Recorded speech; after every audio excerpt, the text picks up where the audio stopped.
Welcome to a world where fantasy meets reality, where the lines between imagination and existence blur in a tapestry of adventure and intrigue. Welcome back to Thronescapes, brought to you by the Bear and the Moon Tavern. I, once again, am your DM, John, and I'm joined by my wonderful players, Rose, who is playing Kalianna, and introducing Mason, who will be joining as a as-of-yet unnamed character. We unfortunately must extend our apologies to you, dear guests, for our absence as of late.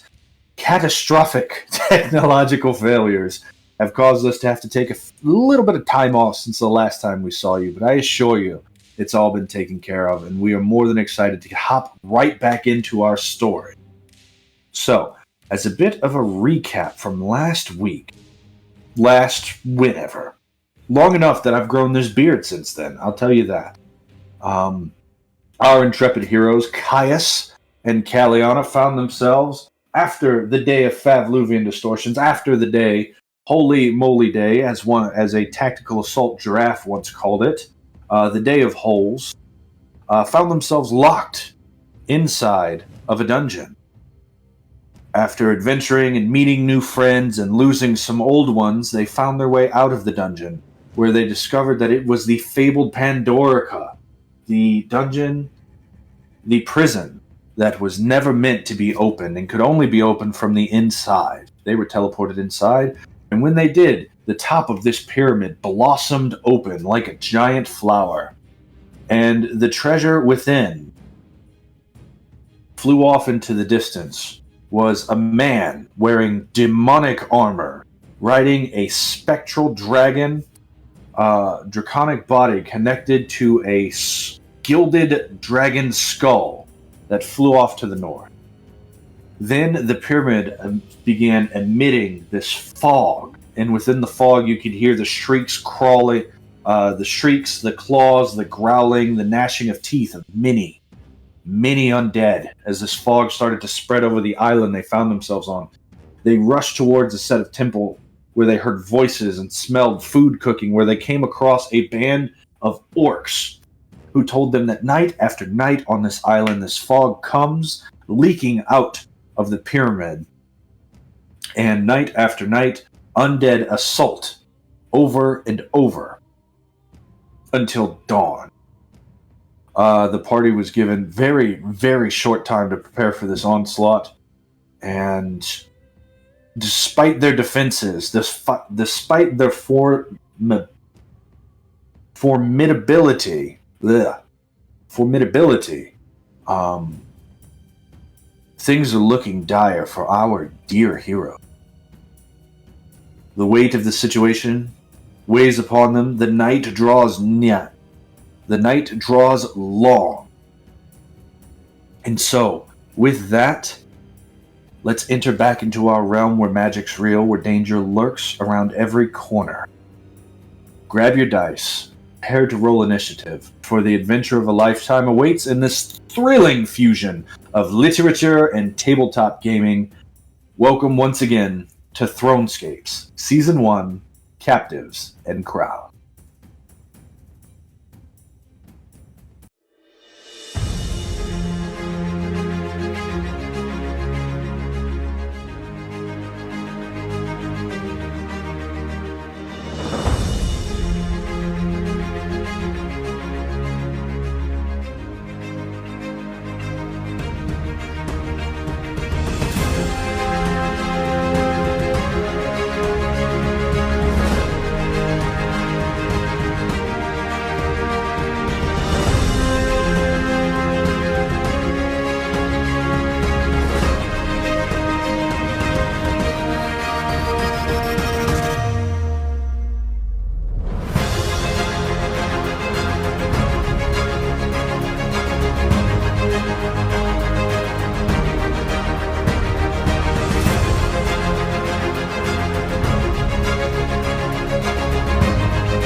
Welcome back. Let's go ahead and go with a few introductions, and just so everybody can get to know things. Mason, thank you for joining the Bear in the Moon Tavern. Thank you for joining our little game for Captives and Crowns on this Thronescapes.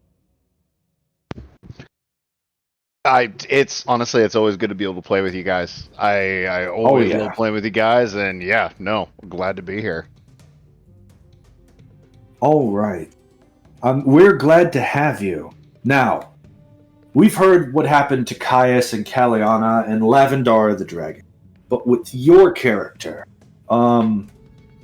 you also fell into a hole so long ago, maybe 2 weeks ago. And you emerged from this hole with a bunch of people, a bunch of friends of yours. You were on an island, and you were searching for a boat to try and get away from this island. Until the first night fell, and the fog rolled out of the pyramid. The losses that night were devastating. Perhaps 3/4 of the men and women that you had banded together that day fell during that night, having never once raised a weapon in their life. The ones that remained lingered on and fought side by side with you day after day after day. But it seems that just in time for you to cure the wounds and make your way through from the night before, the sun is already seeming to set.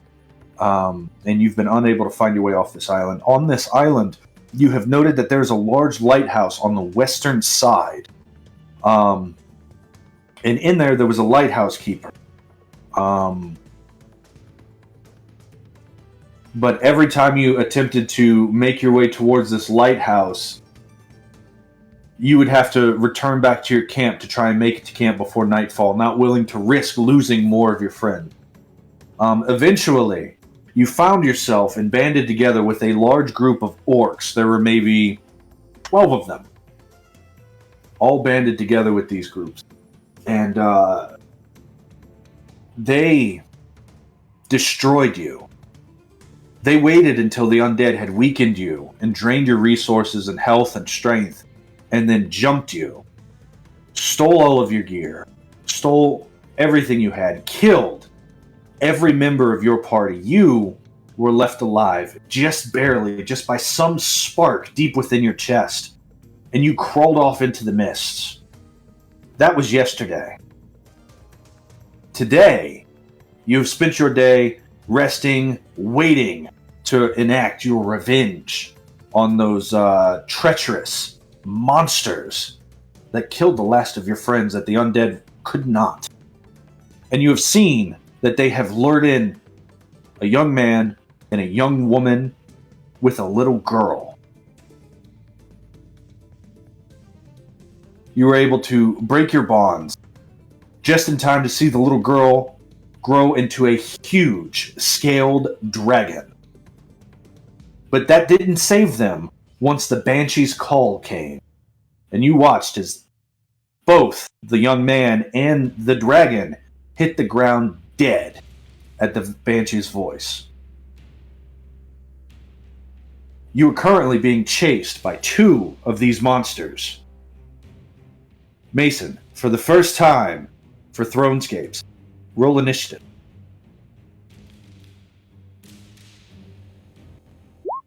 There we go. As your map should be changing. There we go. Did it roll in? It didn't roll me in. Oh, you have to. Oh, yeah, because you have to click your token. I have to bring go ahead. Bit, yeah. Well, here is your token. Go ahead and click that token down there in the bottom right. And then just go ahead and roll a new initiative. It'll be. All right. Well, the exact same thing. Okay. All right. Well, now that you're here and you're on this map, let me blow you up for a second. Why don't you tell people what your character looks like? All right. So, well, which description should we go with first? The real one or the because since from what I understand, this is a very much a sort of young adult book themed campaign, should I go with the young adult description or the real description first? In the situation I described, by all means, you make the choice, my friend. All right. Go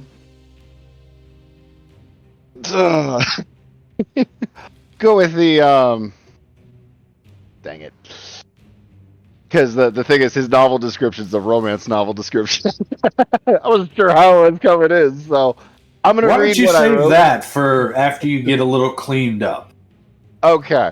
But as you would see him, he has short but full golden hair. He has the pointed ears of an elf, but it's not. The rest of his face is not elven per se. It is much more of a typical human, almost wolfish even with the angles. He has a light dusting of a beard, but probably his most prominent facial feature is that he has two glowing red eyes. That it might seem at first like a trick of light, but there is indeed actual light coming from his eyes. And like a close inspection would reveal that there's actually almost like an oscillation to his eyes, almost as if the light is rotating, as if they are indeed two red stars rotating in his eyes. He's wearing an orange tunic, white sleeves. There's a bit of a train. I'm not sure what the right term would be for it. A train skirt. Not exactly sure how you would describe the tails. Tails. There we go. Kind of like tails. He's got a tail of his tunic, which the hem. That's the word. It's the hem of his tunic. Hem. There we go. It's very very immaculate, surprisingly, except for the hem, which is very very tattered. He's wearing fingerless leather gloves. At his side is a large ornate book that looks to be in a holster of some kind. But a very keen eye will note that his gloves, the actual opening in his fingerless gloves, have blood stains on them. The hem of his tunic, as well, has old blood stains on it, and he is also completely barefoot from the calf down. He does not appear to be wearing shoes of any kind. But regardless, about 5'10", not muscular build, but yeah, that is who runs up. Very handsome. And are your feet mud covered or are they clean? Because they are surprisingly immaculate, as if dirt does not adhere to him. Ah, well, I know one filmmaker whose last name rhymes with Schler and Schlino, which would be phenomenally excited to hear about that. But you are being chased by two of these strange, cursed ghasts. Ghosts without form inhabiting this armor. The other enemy that is abundant throughout these fogs are cursed veterans wielding both short swords and hand crossbows made out of this dark black energy. But the most notable thing on the board that you can see is the spirit of a dead elf. The spirit of a banshee whose very voice threatens to remove your life as she screams. To the northern end, you can see that the band of orcs have sort of taken the northern end of this compound, and you know that they are led by none other than their shaman, Zanomi. And she is the one who ordered the what's going to transpire. You can see the purple-scaled amethyst dragon, who has these protrusions of gemstones on every side, is covered in wounds. And currently, a young man who looks remarkably similar to you, by chance, completely. Sheer coincidence. Well, it is, right? I didn't tell you. No, I didn't know what he looked like. An elf with bright purple eyes, wielding a double-bladed scimitar, is currently concentrating on a healing spell that is stitching the wounds together of this beautiful, tattooed, braided young lady, who you see as you run up, is conjuring these blades of magical energy to battle her foes. All right. What do you say? What do you do? All right. I see while this is going on, this dragon seems to be down. And while Tamanel may have certain feelings about dragons, it seemed that this dragon was against the undead and against everything that was going on here, from what I was able to observe from afar. Correct? Yeah, they are actively fighting the undead. All right. I would. Do I have like my full action economy going here? Well, this is more of a description of what you're saying as you run out, because it's not quite your turn yet. Okay. We're waiting until initiative 13 for you to actually do stuff. Okay, gotcha. Which is nice, because the things chasing you, well, one of the things chasing you rolled below a 13, so that'll be a nice surprise for you. That'll be good for me. I was totally waiting for that and just did not, completely forget to roll 2 enemies into initiative this whole encounter. Okay. Have I seen have the orcs turned on them as of yet? No. You as best as you could tell, these orcs are instigating the same thing they did against your plan, which is they're waiting for the guests, the heroes, this young couple to fight, either until they fall, at which point they can be robbed and cooked, or until the waves of undead are pushed back, and while recovering from their wounds, they will betray them. Gotcha. But as of yet, the orcs in them are acting as allies. The shaman has cast healing spells in their direction. Gotcha. And she currently has her spiritual weapon out, which is on the board up yonder. Up yonder. Gotcha. All right. Do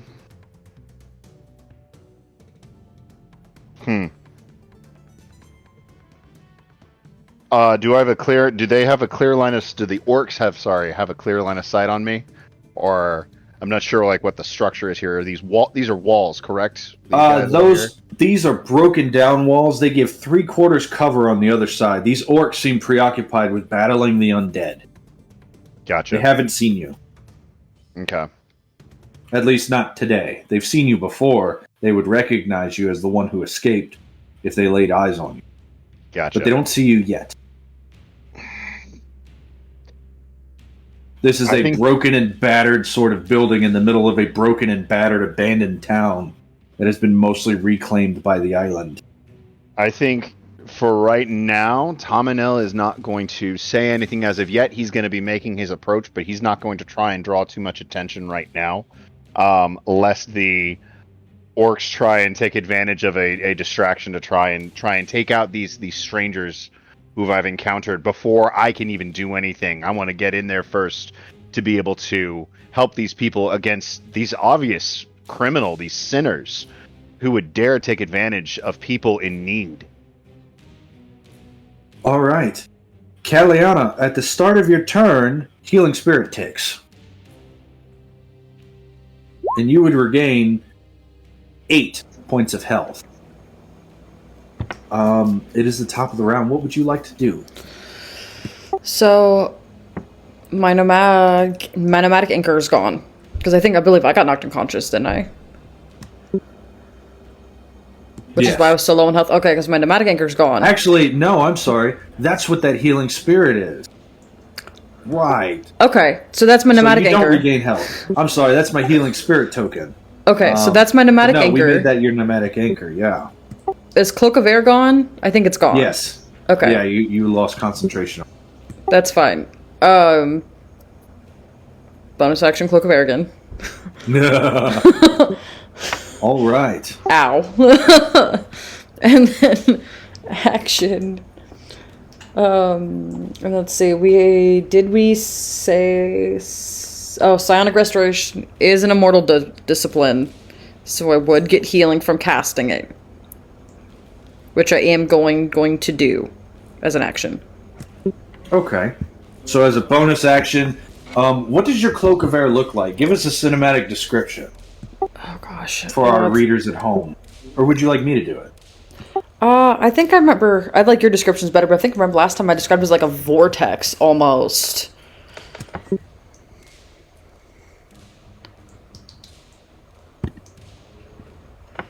But you can do it. But I think it was like it was a vortex, is what I had said. I think. So, as you focus these healing energies upon you, go ahead and roll your psionic restoration. Apply your health to your token.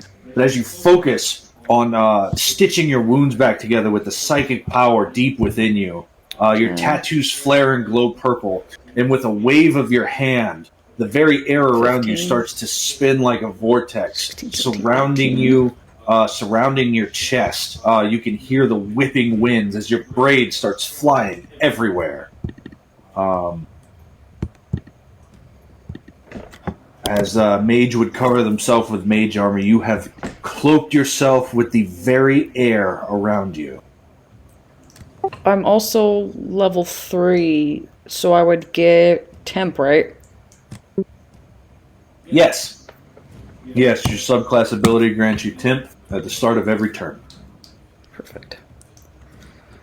Alright, so that is action, bonus action, movement, and I'm gonna stay right here, actually.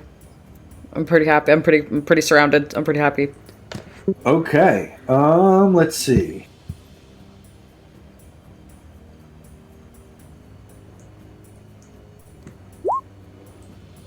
This one, let's see, he has not used his ability, so he's going to use his ability and he's going to try to wither your soul.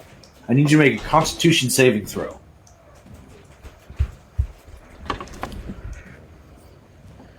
Against 9.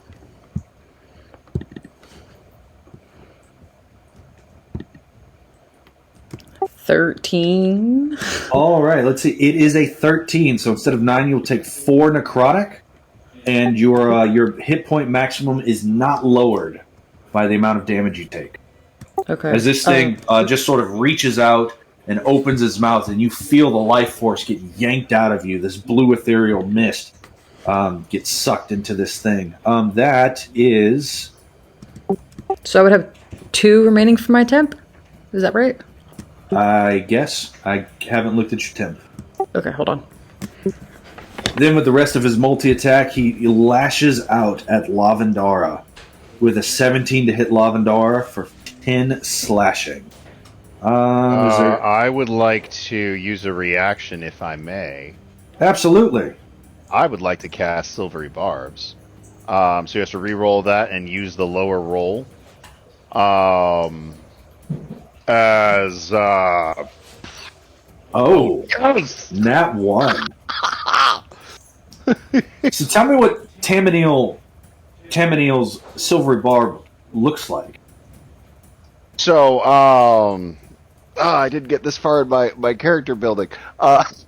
Would you like me to do it? He's going to call out something in Celestial, which amounts to a rebuke against sinners, against the undead, against those who are considered defiled, and this resonates in this undead's being. Even though Tamanel is not from this world, all undead fear divinity of any kind, and that is how it disrupts his attack. So Tamaniel just calls out Ashtar Alahenu Shima, and this blinding light shoots out, and the undead flinches and gets a nat 1. His sword gets stuck into the ground against the dragon. The dragon's attention turns to you, and you see she's taking a mighty inhale. And there's a mark of recognition and a moment of thanks between the two of you. That's his turn. The orcs, particularly Rukog. Rukog takes that giant sword of his, and he's going to spin it and swing. There is my orc. So he's going to use his great axe attacks, 2 of them. And he has advantage for flanking, so it'll be a 22 and a 19. Both of those are going to hit for 16 and 16, 32 points of damage to this monster. All right. It is still standing.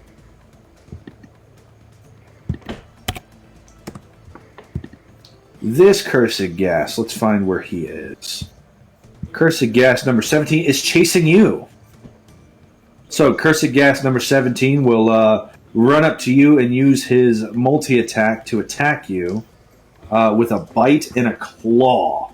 Oh, he gets a nat 1 on the claw, but the bite gets a 21 to hit you for 10 points of piercing damage.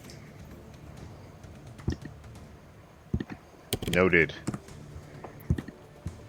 Update your token accordingly, please. This one, who is no longer attacking Caius, after Caius is teleported to safety, is going to run up straight to Kalianna and swing twice. At disadvantage for Cloak of Air, correct? That would be correct. Alright, does he get flanking? He doesn't get a flank from that position. So that's an 18 and an 18 to hit you. Do either of those connect? No, so I can use my reaction to make that redirect, right? If you have a reaction left, yes. Yes, I still have a reaction, so I'd like to redirect it into his buddy. Okay, using your reaction, you force that air to take that bite as he throws it to the side to try and connect with his friend to the right of him, redirecting it to another target within range. A 17 will hit for 18 points of piercing. That one immediately roars out in pain, turns towards you, and is going to take his turn to attack twice. With his multi-attack, that's a 21 and a 19, and he is a flank, so that's actually 21 and a nat 20. Yeah, those hit. Alright, so the 21 is going to hit you for 18 points of piercing damage. Oof. The nat 20, I need you to make a constitution saving throw or be paralyzed for 1 minute. Let's see what the dice say about that. I think the dice are not in my favor. Because I don't think I can add anything to that, can I? No, I have PT dice. It doesn't look at saves. Never mind. Yep, that's it. Let's see. Does Caius have a reaction and something he can do with it? It has been a hot minute. No.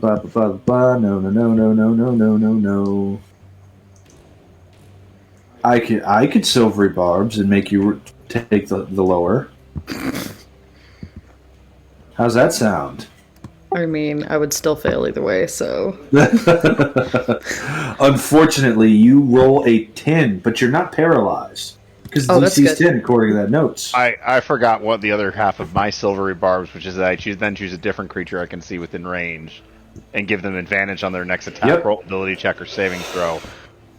Considering the sheer number of undead that are surrounding this braided, dark-haired young woman, Tamino would probably grant that to this woman. All right, so keep that in mind for your next roll. I won't make you use it on this one because a nat 1 and a 10 is still pretty rough. Also, with the disadvantage and his advantage, wouldn't it cancel out and just be a 19, not a crit?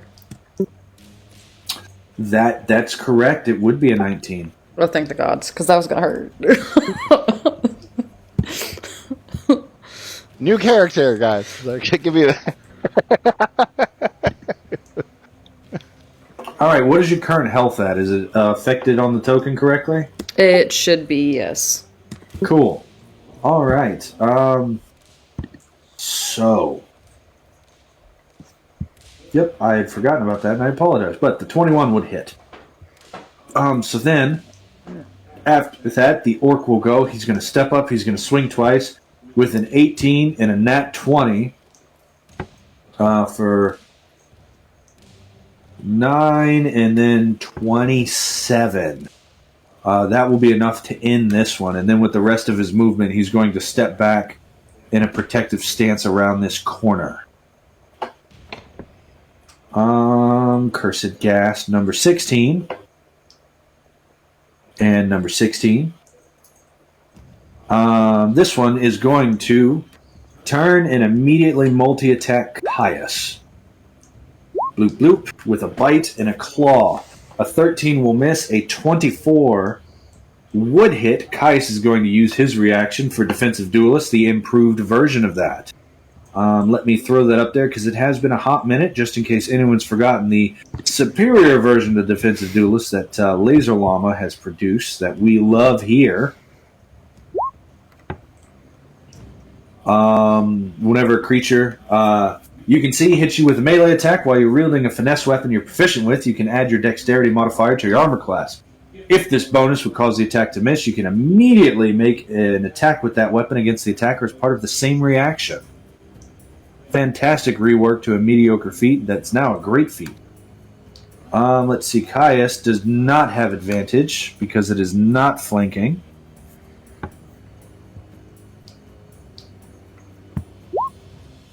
So that is an 11, and 11 will not connect.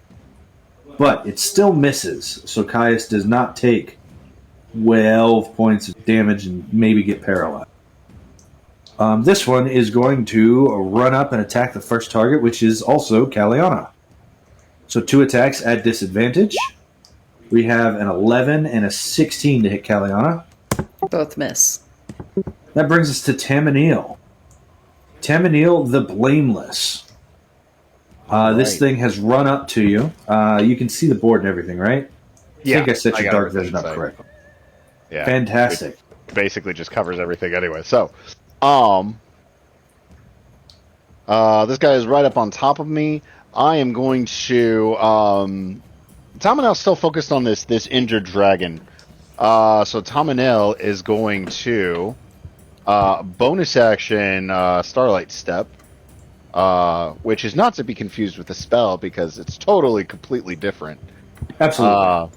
But I can teleport up to 30 feet using my bonus action. I will move directly up next to this dragon. And then with my actual action... Actually, does that have range? Did I even need to do that? No, I did. Still did. With my actual action, I'm going to take 1 point of damage as a... and spend a... No, I'm going to take 4 points of damage. And I'm going to cast Arcane Infusion. Oh, throw that spell card up. Second level.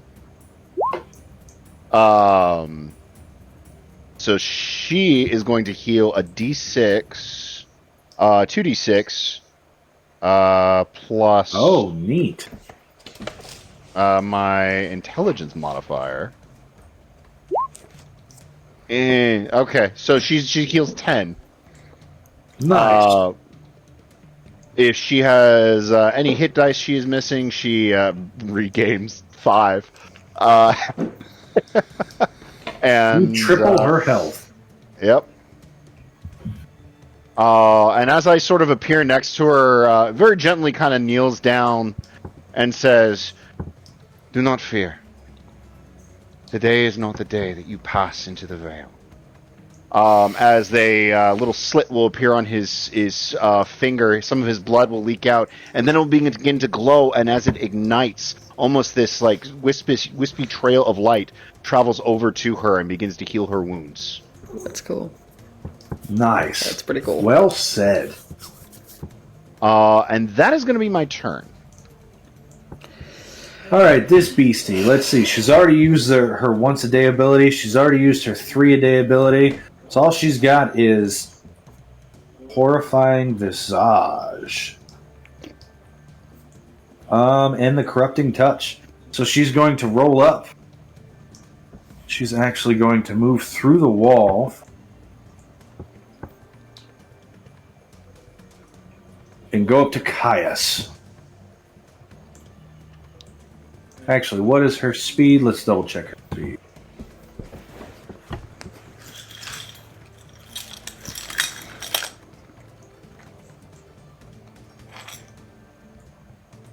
Yep, 35 feet will get her right there.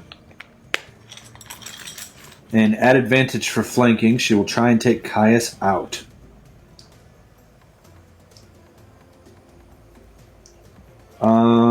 A 23. I don't have my reaction. 23 is going to hit and deal 19 necrotic damage to Caius. He is not concentrating because that's not healing spirit after all. Let's take that off. But she just reaches out, and you see her reach into Caius's chest and just flex her hand, and blood comes coughing out of his mouth. All right. This cursed ghast is going to attack Kalianna.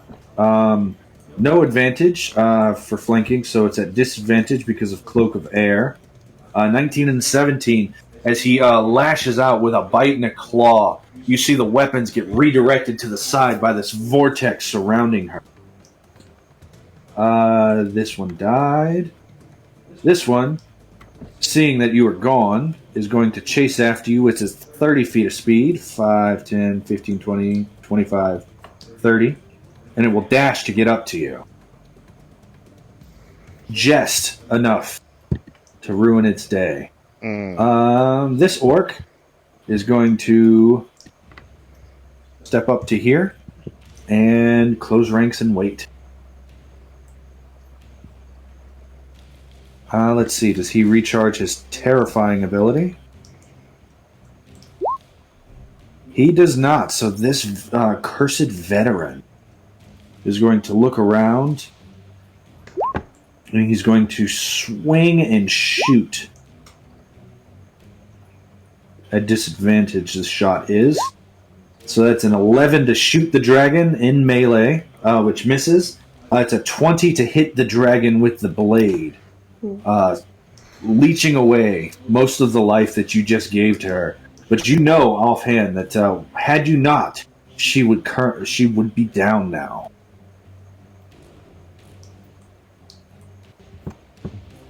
The dragon, not a big fan of that. Her turn comes around. She rolls to recharge her breath weapon. And she does. So like any good dragon, I think, right? Kalianna, I think that's what she would do, right? I think so. That's basically what she's learned from us is kind of just murder people. So, you know. Alright, so the funny way cones work, she can hit 3 people with a cone, 2 ghasts, and a veteran. So she's going to do that by aiming her breath weapon accordingly. Ooh, 23. Force damage. They need to make con saves. Cursed ghast.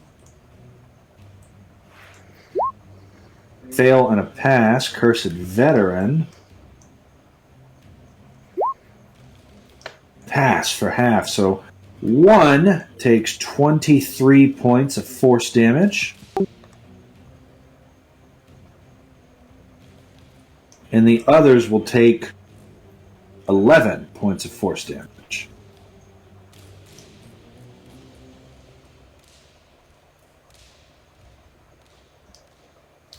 That is her action. As a bonus action, she is going to drink her greater healing potion that she had and regain 20 hit points. Because, as a reminder at my table, healing potions are always maxed, and you can use them on yourself as a bonus action. Yes, ma'am. I just looked at my character sheet. Did we tell Mason that we get talents in this game? Okay, good. Yeah. I thought so. Okay, I wanted to make sure. I got talent. We're good. We're good. I saw it and I was like, oh no. No worries. I've got stuff. Okay, all is well. He's got strong talents. And for future reference, I do have talents written for your Sangromancy class. That was written by me and Douglas. Mm-hmm. I would love to see those for the Grim Hollow talent expansion for Pack Tactics so long ago. Yes. But that brings us to ancient dice. Finally to Caius' turn. Caius is going to you see as he plants his feet on the ground, and he starts he plants his feet flat on the ground and he sort of bends his knees before standing up on his tiptoes, waving his hands around, focusing that double-bladed scimitar in front of him and spinning it like a fan blade, as he's going to use First, he's going to use elemental empowerment, sacrificing his movement in order to gain a bonus to his abilities. Then he's going to use, with a guiding wind bonus action, blast.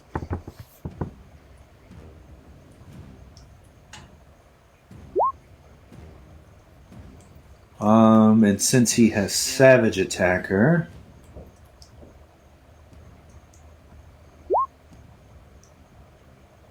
three, 13, 3, and 4, that's what, 20 points. In a 30-foot cone, so it's going to hit everybody in Kalianna's direction. Kalianna, as this wind and rain and storm he summons blasts over you, you gain 20 hit points. Does he heal at all? Yes. Okay. And then I need to make a bunch of saves. 1, 2, 3, 4, 5 of these. And it is Dex saves, DC 15. Save. Oh, they all save. And then 3 of these. Oof. 2 fail, 1 save. So that's going to be, give me a minute for that. How much was that? I said it was 20. So 10 to everybody but these 2. They take 20 points of thunder damage as this peal of rain and lightning go flying out of him. That will be his action and bonus action. 1 second while I apply this out. Air Kinetists, by far, are the Air Elementalists, by far. Probably my favorite subclass, combined with this, with water, very powerful. The water one's just good to have in general. Like, whatever I do, I heal. Freaking great. The 2 that failed also get pushed back 15 feet. Well, the water one, a lot of the water things, what's really cool is you don't have to worry about, like, your allies because you want to hit them too. Exactly. Alright, that's Caius' turn. That brings us to this cursed veteran. He just got hit by that storm. Does he recharge Soul Wither? He does not. So he's going to take 2 shots with the hand crossbow. At disadvantage against Kalianna, that's a 16 and a 12, both miss. That disadvantage was really a killer. Good news for you, though. I'm liking my odds. Cursed Gas. It's going to make 2 attacks against Caius. Miss and hit. And then Cursed Gas makes 2 attacks against the dragon. Miss and miss. So Caius will take 15 points of slashing damage.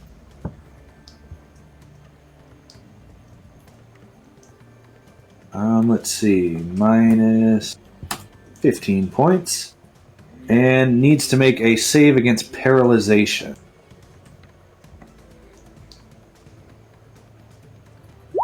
Nat 20.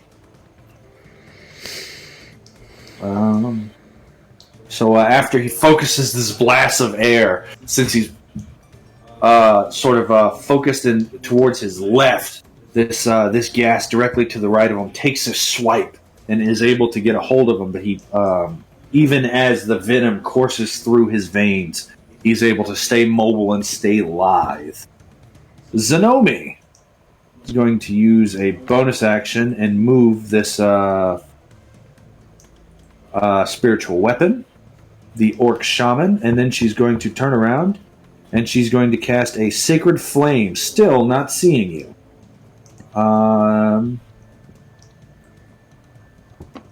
This veteran will make a dexterity saving throw and take no damage on a save. And the orc says, "Oh darn, it just didn't work. Hang in there. You can do it. I believe in you."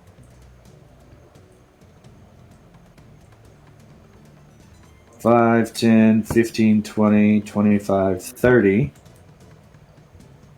5, 10, 15 will dash to get there. This one, 15, 20, 25,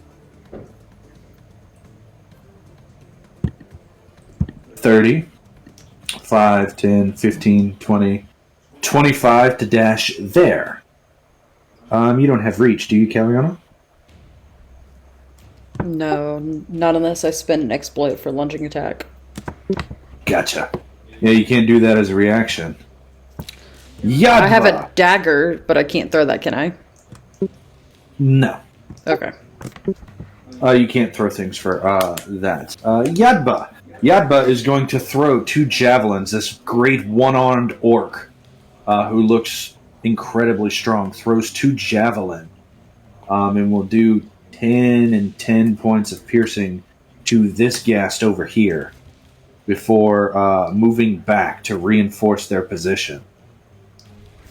That brings us to the top of the round. Do you want to take a minute?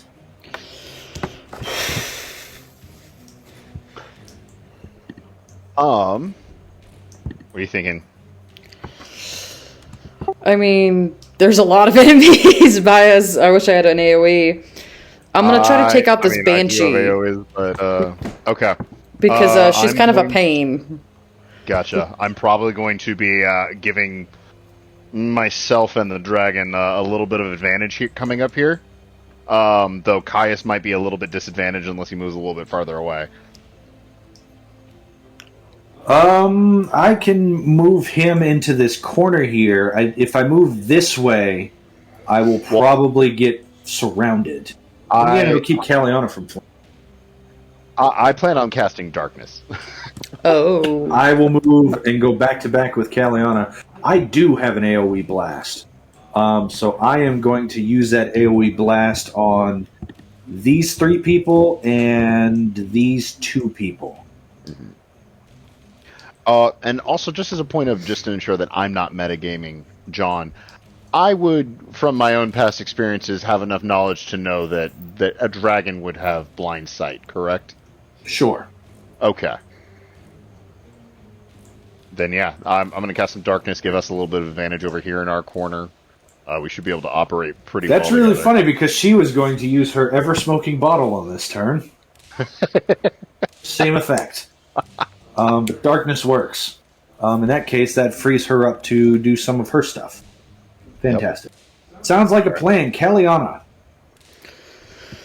Alright, I have my soul knife in one hand, and then I have the dagger of murder in my offhand, right? Okay. Remember? Because I was dual wielding it. Yeah. And I'm going to attack with advantage because of Tamanil's silvery barbs. Yep, first roll will be at an advantage, which also qualifies you for sneak attack. That was my next which question. Which of these 1, 2, 3, 4, 5, 6 targets in your range are you attacking? I was going to use an exploit and try to hit the banshee. Okay. She will have a little bit of cover from you. But go ahead and make your roll. We'll try it. Let's see. And I get to add it to the damage. Mm-hmm. And you're using the soul knife, right? Yes. Okay, let's see. 24, even with cover, is going to destroy her. With advantage for 25. Yeah, you're right. Let's see. And she will take 15 points of psychic damage. And then I gotta roll an exploit. Yep, go ahead and add that on top. It's D4, I think, for you. It is. I rolled 1. Another 1, but she takes it. She screams out in pain. She takes the full amount. Bonus action with the dagger of murder. I'm gonna stab one of these guys that's got flanking on me, because that kind of sucks. The only one that has flanking would be this one on top, and this one right next to him. And of course the 2 at the bottom. Does any of them look worse than the other? This one looks really hurt. Yeah, we're gonna go for that one then.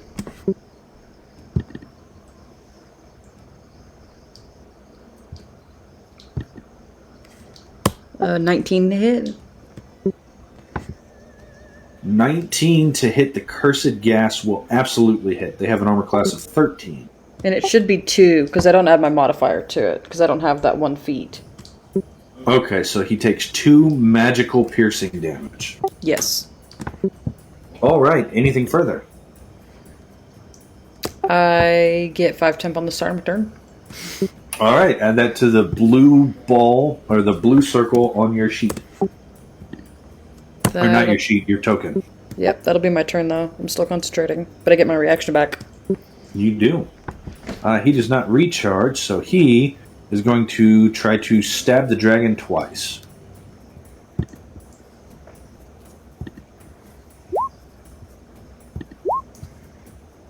(22) and 8.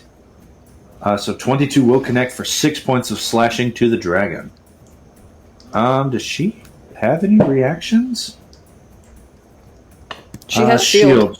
Yeah, shield would bring her up to a 22 though. Yep. Does she have silvery barbs? She doesn't. She also doesn't have Hellish Rebuke. Oh. All right. Rukog is going to launch 2 javelins. But a 9 isn't going to hit.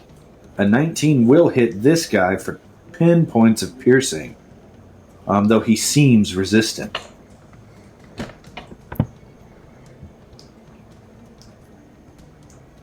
Let's see, this cursed gas that you left in the dust is going to move up to you. 5, 10, 15, 20, 25 feet, and will attack you, Tamaniel. Okay. With a bite and a claw, that's a 16 and a 24. I'm going to cast Plasma Shield against that guy. I guess I'm going to cast that at first level, which gives me 15 temporary hit points. Nice. Until the start of my next turn. If I can't block it, I could at least try and absorb it. Okay, fair enough. You gain 15 temp before you take 14 piercing. Which puts and me down 12 slashing. So 1 temp, and then 12 slashing is going to be 11 from your health, leaving you at 8, and I need to make a con save against paralyzed.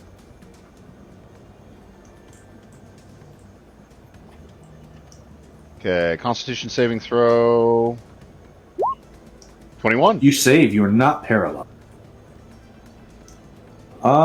This gas turn. 2 gas turn. One is going to attack Kalianna with 2 straight rolls. The other is going to attack Kalianna with 2 rolls at disadvantage. So, straight rolls. 7 and 17 both miss. Straight disadvantage is a... Ooh, it double rolled the bite, but... nat 1, and the claw is a 7. So 4 attacks come careening at you, Kalianna. And even though one's attacking from behind, one's attacking from the front, that air, that vortex of air protecting you keeps you safe.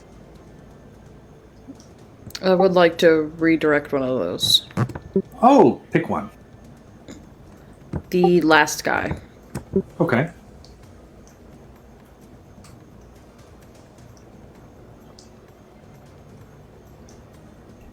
Alright, so that was a cursed gas. Let's go ahead and redirect the bite for another 15 points of piercing to this one. Jonath is going to step out. He's going to throw a javelin. He's going to run up, throw a javelin, and then run back.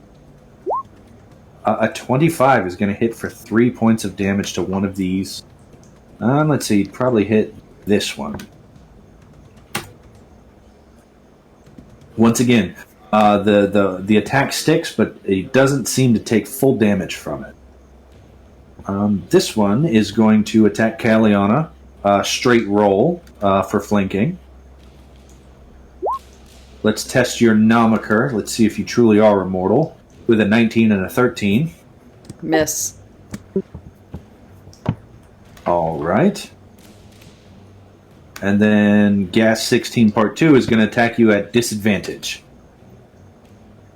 So that's a 16 and an 8. Also miss. That brings us to Tamaniel the Blameless. All right. As he takes these hits from behind, puts up that shield. He's going to lock eyes with Lavi, and in Draconic, he's going to say, as his shadow almost seems to retract and be able to come up and almost envelop and almost replace the color of his tunic, he's going to say to Lavi, "Do not fear the dark, for darkness cannot overcome the light." As these gigantic shadowy wings seem to expand out from his back, from his tunic, and just continue to grow and encompass the space, bringing darkness around him as he casts darkness on his tunic. Go ahead and place it wherever you'd like. That is going to be directly on top of me. Okay. Sort of. Let's drop that behind your token then, so you can still play with your token. Thank you. And then as a bonus action, because I cast a spell, as I say this with a nice smile, I turn around and I'm going to attempt to grab the nearest gas with my bonus action and use a Drain Life attack. Okay, they only have dark vision. They can't see anything. He's blind, so you would have advantage on any attack roll. So that is a 24 to hit. Ooh! 1d4 hits. Do you blow a spell slot to smite? I am going to drop a second level spell slot into that, which is all going to right. add It already rolled 3d6. Oh, it already rolled for that? Yep, it rolled a 21. Okay, cool. So All it right. rolled 3 7s on that. So 21 and 6 is 27 points of necrotic damage. It is resistant to necrotic damage. So that's then 14 points of necrotic damage total? Did you take the Touch of Death? I did not take Touch of Death. I I thought about it. I felt like it wouldn't fit Tamanel as well. So all right. So then 27 cut in half to 13. 14. Oh, 13? 13, Right, yep. I heal 13. That is useful. Very. So I have myself clocked at 21, I believe. Mm-hmm.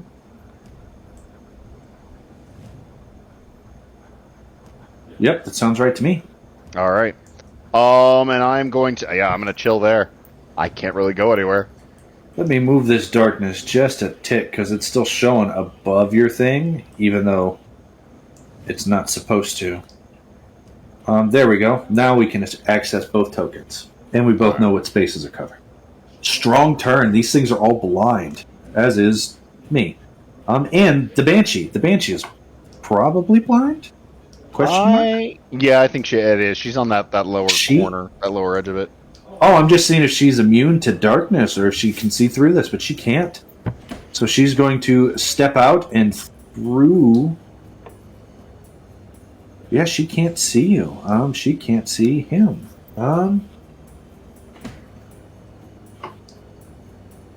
Caius have blind fighting? I don't think I do.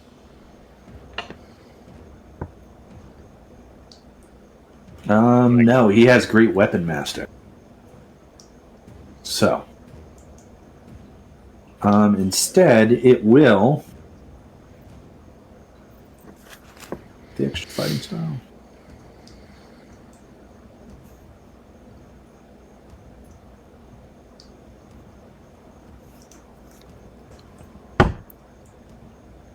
One second. It has been a long time.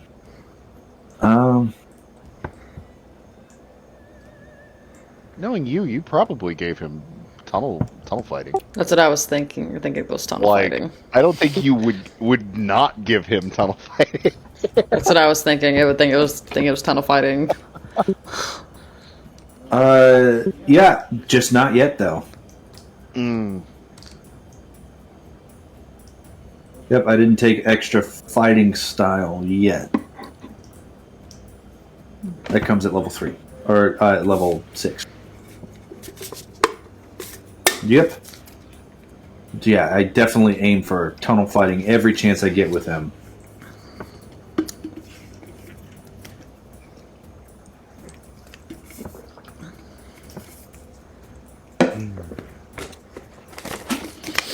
Yeah. Okay, sorry about that. Breaking things.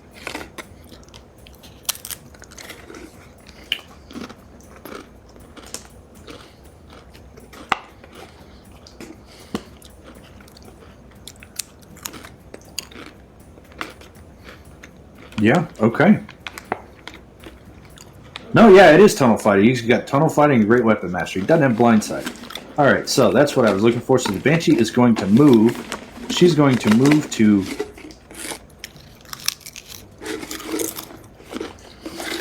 Yeah, she's going to move to here. And then she's going to attack Kalianna at advantage for flanking. Straight touch. Because of Cloak of Air is a 23 to hit Kalianna. That still hurt. That still hits. That is going to be 14 points of necrotic damage. So 9 to my actual health. Are you okay. Temp. That's right. So 9 to your health. I updated your token. You're at 28 health. And then, since you've already used your reaction and they're all blind, she's just going to float onto the other side of this wall and wait. Yep, that sounds about right. But the dragon has 10 feet of blind sight. So Lavendera will make an attack of opportunity at advantage because it could see her, and she could not see it. Good job, Lavi. A 17 to hit for holy smokes. 24 and 9. Dragon head just comes out of the dark. Oh. Yum! She screams in anger, in pain, but continues to float away. Let's see, Gast. 1. He is blind, so he's going to attack you blindly at disadvantage, Tamaniel. Okay. Nat 1 and a 9. Neither will hit. This one will attack Kalianna with 2 straight rolls for flanking with a 8 and a 19.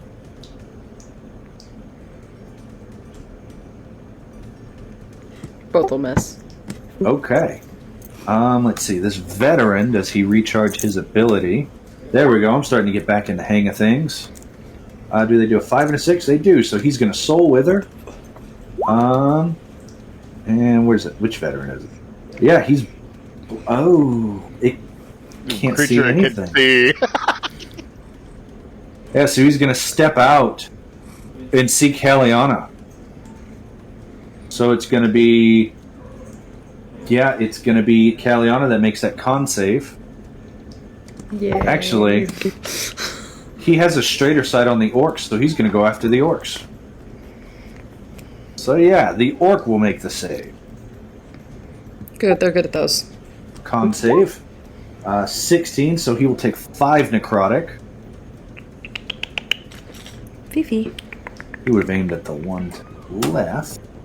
And then he will make a crossbow attack.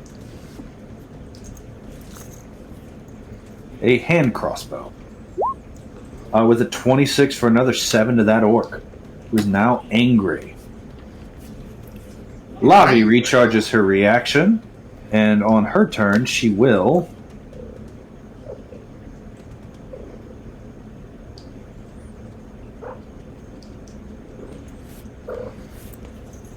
Yeah, you know, she's going to use that advantage she has because she can see things that can't see her. She's going to cast Guiding Bolt. Ooh.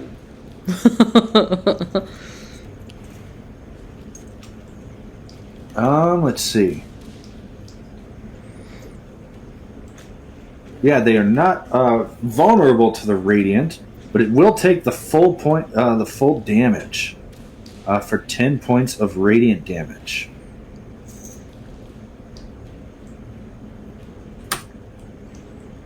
That is her action. With her bonus action. Yep, that's it. All right, Caius. Caius can't see, so he's going to close ranks. And now he can see. And then he's going to use... Come here, Fifi. And you just see as he yells,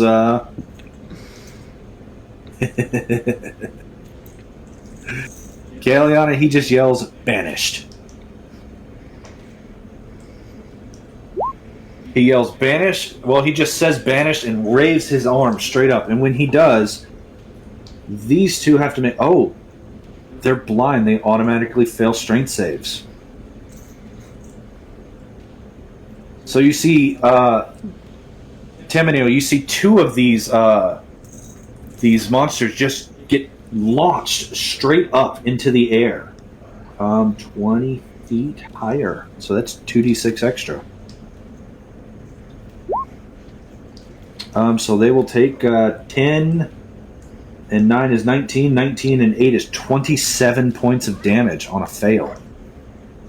As he launches them like 40 feet in the air. The rest of them, however, 2 gas and a veteran need to make saves. And it is a strength save. So 1 veteran makes a strength save and fails. 2 gas make strength saves. And 1 pass, 1 fail. So what did I say? It was 27?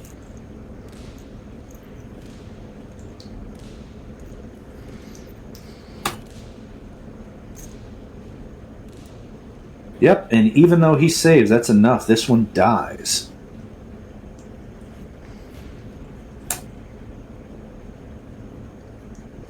Alright, strong action. With his bonus action, do I have any healing potions left? I don't have second wind. Did you already use your greater healing potion? Nope, I use it right now. And I gain 20 health. Alright, that is his turn. The veteran, does he recharge his ability? He does, so he will Soul Wither Kalianna and then shoot her. I need you to make a con save. He shoots you at disadvantage with a 12. Come on, God's Please make a DC 13 Constitution saving throw. 17. I was nervous there for a Save. second. You'll take 2 points of necrotic damage. Let's see, Gast and Gast. They have flanking on Lavi. They will attack blindly.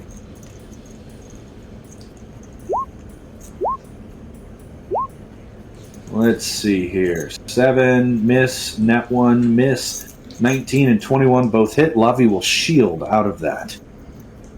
As you see her cast a spell, and she just looks at you again.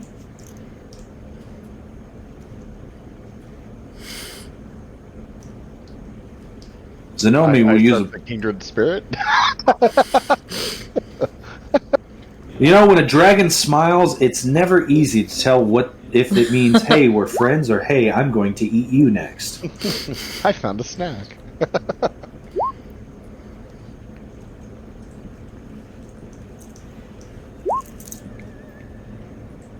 Zenomi will swing with the spiritual weapon and cast a sacred flame. The sacred flame misses, but the spiritual weapon will hit for 7 points of force damage.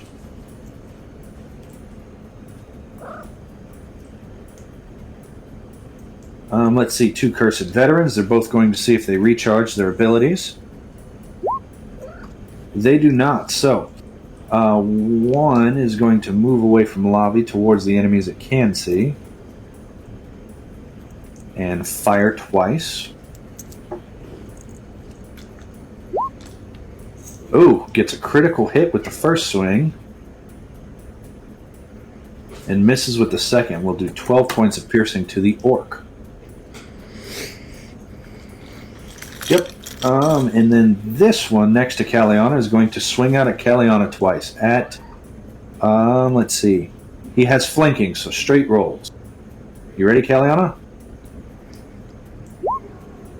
It's going to be a 13 and an 18 to hit you. Both miss. That armor class of yours is coming in. Yeah, I'm debating on switching my focus back to iron durability for the extra, but I have it in the pneumatic step so I can teleport to and from the anchor.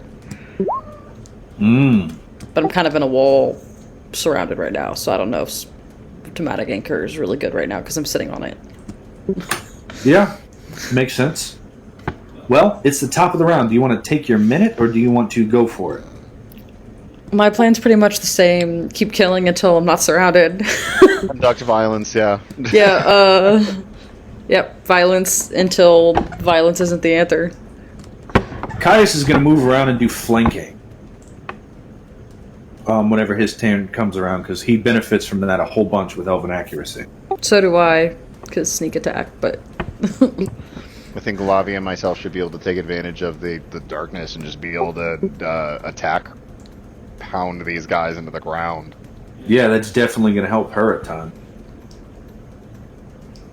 Yeah, I think the plan's still pretty good, because you guys won't be targeted, which means if we go down, you guys are still up in the darkness. Yep. Which I am concentrating on. I do have the marker on there just for notational stuff. Thank you, sir. And the orcs still haven't seen Tamanel because of the darkness, so... Yeah.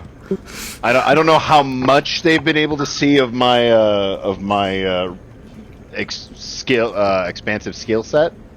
But that's up to GM to decide. Yeah, I mean, I'm sure that they know that you are a spellcaster because they fought side by side with you. But a lot of things can cast darkness into the dark. I'm standing right next to a spellcaster, so yeah. I mean, they saw the dragon casting spells too, and they particularly did not see you because there were two walls providing half cover, which is full cover, or two walls casting 3/4 cover, which is full cover. So they did not see you come up at all. All right. Yeah, so I mean, good on you. All right, Kalianna. So, I think I'm going to drink my greater healing potion, which will put me at 46. I regain 5 temporary hit points at the start of my turn. Uh-huh. That leaves me with my action. And I am going... If you attack the one above you, you would get your sneak attack because there's an ally within 5 feet of you. Okay, then I'm going to do that one. Okay. It is a straight attack roll. 13. I don't know if I... 13. Yeah. So whenever you go to strike out with that soul knife and you conjure that energy, you see as he takes his sword and deflects the blows cleanly with a parry, successfully defending himself against your assault. Let's see, does this one recharge his ability? He does not. He doesn't like being where he's blind, so he is also going to charge northwards.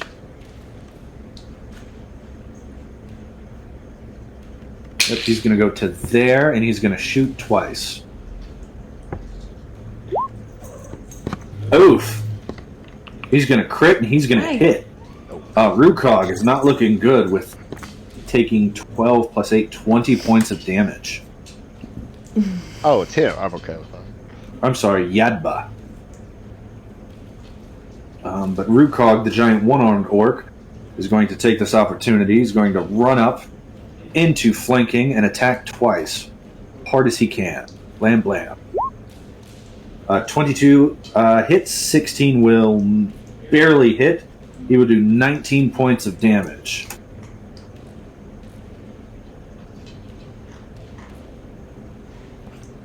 As he yells out a cry in Orcish. We're going to have 2 swings at Kalianna at disadvantage from this ghast. 16 and a 9. Miss. And then 2 swings against Tamanil, where Tamanil was standing blindly at disadvantage because you can see and it can't. An 8 and a 12. Both will miss. Barely, right? It's a good thing they don't get to succeed at a cost. Jeez. Alright, this one no longer has flanking, so he's going to swing twice more at Kalianna at disadvantage.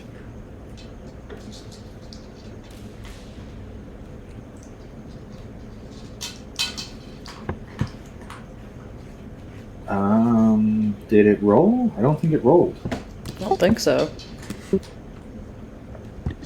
Light. There it goes. There we go. 9 and 17. Well, I'm gonna redirect those, or at least one of them, All right, let me go ahead and re-roll that then. into the same buddy I think that was hitting last time. Well, the one that was hitting last time is the one that swung this attack. So it's going to go into the one that was, attacking. With an 18 to hit for 17. Nice. So you just have these guys fighting each other at this point. I'm okay with this. There's a lot of them.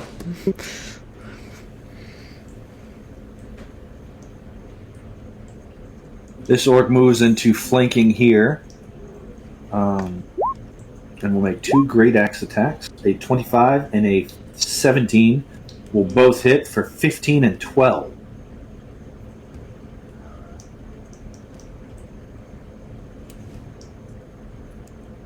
This Cursed Ghast is dead. This Cursed Ghast attacks Kalianna twice. Disadvantage. No flanks on you anymore. That's a 17 and a 7 to hit you. Both miss. Tamaniel. Alright, enshrouded in this darkness, fairly certain I cannot be seen. I do take a moment just to once more look at Lavi, this dragon, and say, Vorel Kathend, in Draconic. Vorel Kathend. Conserve your strength. The orcs will seek your weakness, and will seek to slaughter you and your friends as they did mine, my dragon flight. And with a bonus action, I will cast Crimson Lash as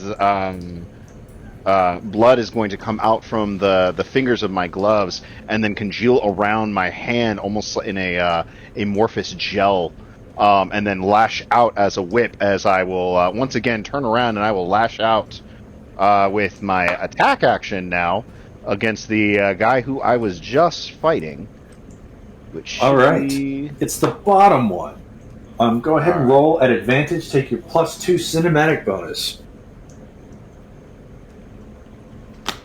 Un momentos, por favor. I want that guy. Ugh. Okay. A 20 to hit for... which one is it? 8, right? I'm using a D12. I'm using my single. The D12 rolled at 2. So 2 plus 5 is 7. Okay, he takes 7 points of necrotic damage, which becomes... He takes 3 points of necrotic damage. And then he takes an additional 3 points of maximum hit points damage, because I'm using Crimson Lash.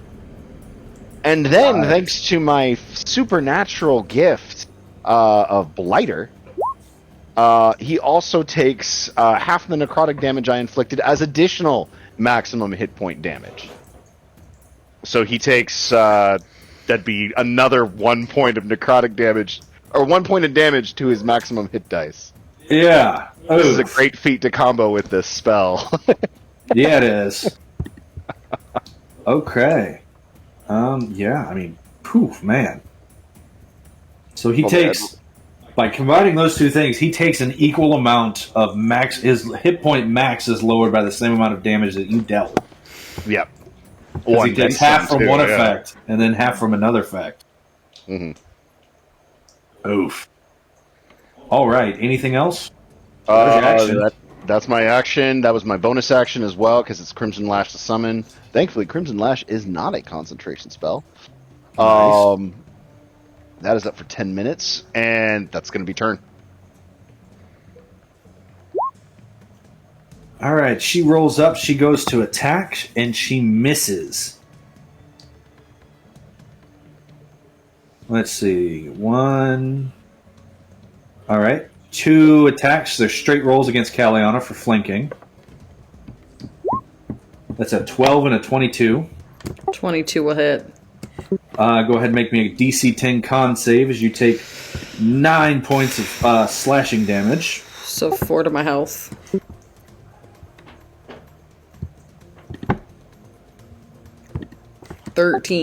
Now make me a second one for concentration check, please.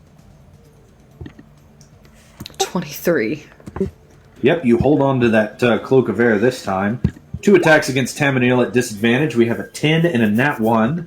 That darkness is saving your low armor class. So this thing just swings around blindly, and you can just expertly sort of...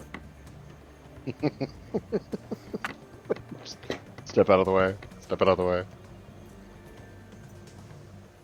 He will continue to hold action. And you hear the shaman yell out in Orcish. So he will instead 5, 10, 15, 20, 25, 30 feet there. It will use his bonus action aggressive to move up to the enemies. And will attack twice. 17 and 19 will both hit for 14 points of damage to this guy.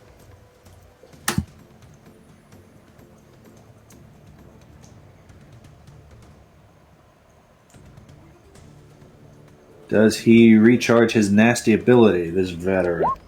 He does not, so he's going to draw his sword and attack the orc next to him twice with a 20 and a 7. The 20 will hit for 13 points of slashing damage. This orc barely holding on. Does Lavi recharge her breath weapon? Yes, she does.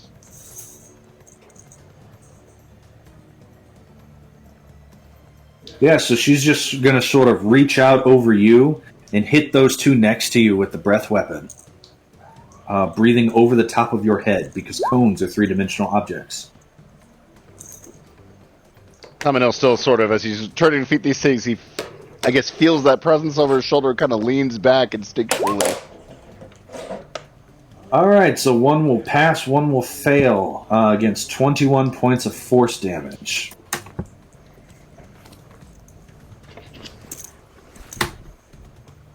It's her turn. Best thing a dragon can do is a breath weapon. Caius is going to move up into flanking. Come here, Fifi. And with his action, he's going to swing at advantage.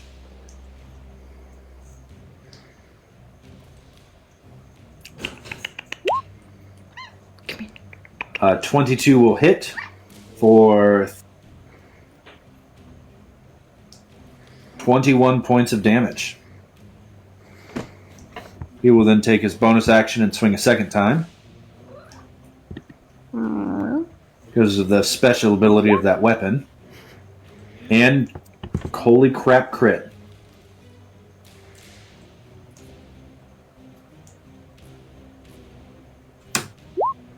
For 52 points of damage. It's a nasty crit. Yeah, let's see what exploits I have. I think I have the one where I can...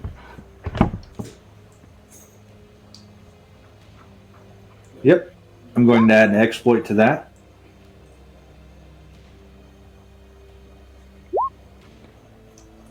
For another 8. So 60 points of damage on a crit.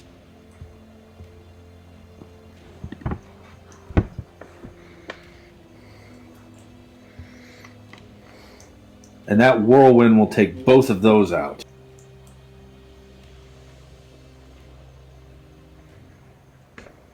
Yep. So 5, 10 to get there, 15, 20 feet as he steps 20. Actually, he'll go 20, 25 and step where his echo was. That'll be his turn. This guy, let's see if he recharges. Now that he has an enemy in melee, he does not, so he's going to turn around, try to attack Caius twice with the longsword, and miss both times. Gas. That's going to be 2 attacks against Lavi. Straight rolls. Actually, it'd be straight rolls. Disadvantage because I can't see her. Advantage because of flanking. So, 18 hits, 16, 8, and 17 misses. That'll be 10 points of slashing to her. Actually, she's going to shield again. Nope, don't want to take it. She's going to cast shield. as you see her claws sort of click against the ground, and those gems around her start spinning and flaring with light in the darkness, light that cannot be seen by any but you. But the swords crash against that light, unable to connect.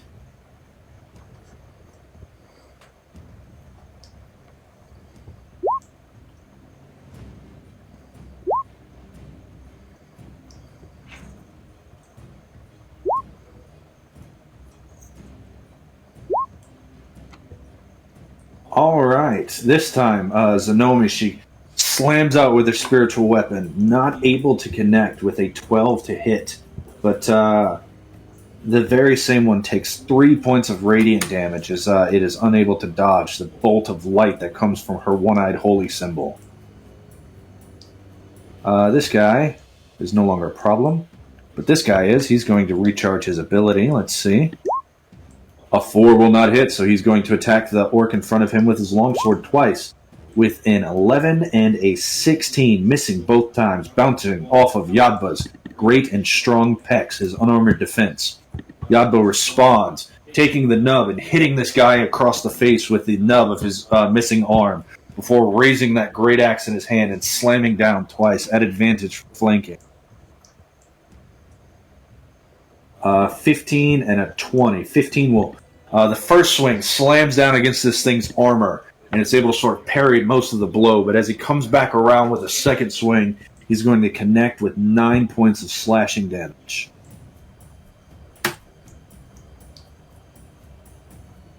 And that brings us to the top of the round. I think the plan's still the same. I don't think there's much to discuss. Nothing much has changed. Alright, go ahead and take your turn then, Kalianna. Okay, I would get 5 temp, starting my turn. Yes, you do.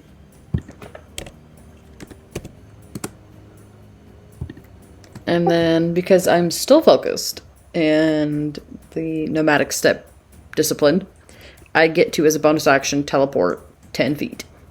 Yep. So I'm going to teleport 10 feet to get flanking with Caius. Nice.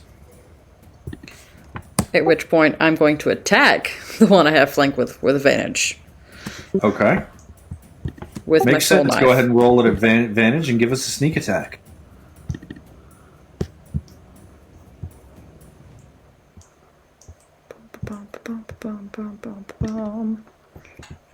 Gosh dang. 9. Oh, that hurts. Every time. I can't re-roll that either. Can I use my psionic side dice on that? Does that add to attacks, or is it just skills? It's just skills from Soul Knife. Go around. Okay. You do have an inspiration you can use. I would like to use it. Go ahead and reroll. As a reminder, inspiration at my table works a little bit different than most because I want it to be cool. 25. 25 is definitely cool, as you will do 14 points of psychic damage, and he takes the damage true. Yay. Yeah, yep. That's my turn.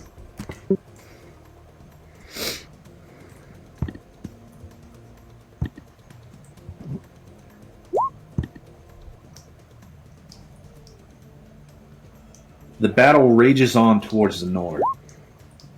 Oof.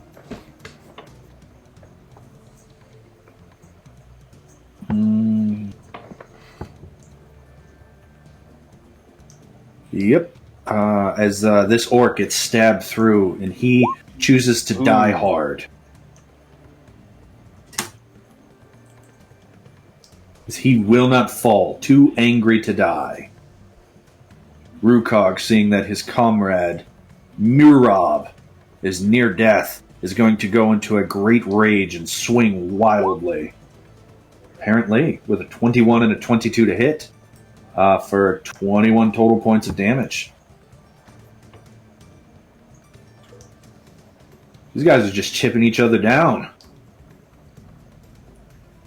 However, the gas next to you knows that you're there. You haven't moved. So it's going to keep swinging at that same spot. At disadvantage, that's a 16 and a 10. I don't want to do this, but it might be a good idea to do it. I'm going to shield. So my AC jumps up to 18. Oh, nice. That shield. Fantastic. Yeah, normal shield, not plasma shield. That's the only downside. There's only so many things you can name these spells, you know? Yeah. All right, we're going to have two sets of attacks at Kalianna. One is straight rolls because of flanking, so we'll do that first. Bite and claw, straight rolls. We have an 18 and a 15. Two at disadvantage is a 12 and a nat 1. I am going to redirect one of those. You have been causing these two to fight each other this entire fight, and that has not changed. Oh, that's good. As, they are damaging each other. Slowly, they're resistant to their own damage. But they're still damaging each other. It's working. Very slowly, but it's working. Well, I mean, it's better than you taking the damage, I guess. Jomath is going to swing his two little great daggers hard as he wields two tusks of boar. And he stabs them into, at advantage for flanking, with a 24 and a crit for 16 and 16. And this cursed veteran falls. Their bodies don't move. I'm just doing this to keep our board a little clean. It's not like they're flying over your head every time they die. Forming some super mega undead golem right outside the walls. Suddenly shift into Dead Space universe. And Hold on, I gotta write something down. Not a player request. I repeat, it is not a player request. Player request. It is now. Alright, this guy's dead. Tamanil the Blameless. Tamanil the Blameless shall, still fighting these guys. He's going to make his main attack with his regular action. Ordinary action of a whip. What is with it rolling a 2? 7 points of necrotic damage, which I believe gets halved to 3. It does, to 3. 3 points off of max, and then an additional 1 point off of max from Blighted. Okay. And then bonus action, Hand is going to come around and slam into him, and again, try and do that drain life attack as I try to siphon out. That's a natural 20. Nice. Leg cramp. I'm not going to smite into this. I only got one spell slot left, and I kind of want to save it. 8? I believe... That can't be right. 8 points of damage. Yeah. So then 8 points of damage. All right. And then you do a major amount of damage. Sidestep slightly up.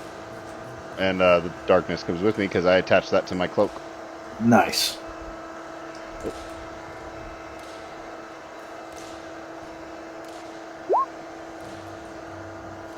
The Banshee still can't find purchase with her attacks. She is going to... Yep, she's going to move.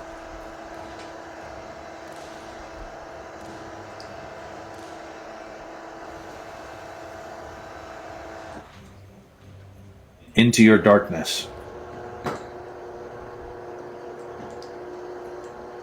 Straight through the wall. And out of your darkness. Alright, this one. This cursed gas is going to attack Tamanil in the spot where he was standing 6 seconds ago. And with a 20 and with a 15 and a 17, he successfully attacks the ground right here. Because he's blind and doesn't know where Tamanil is.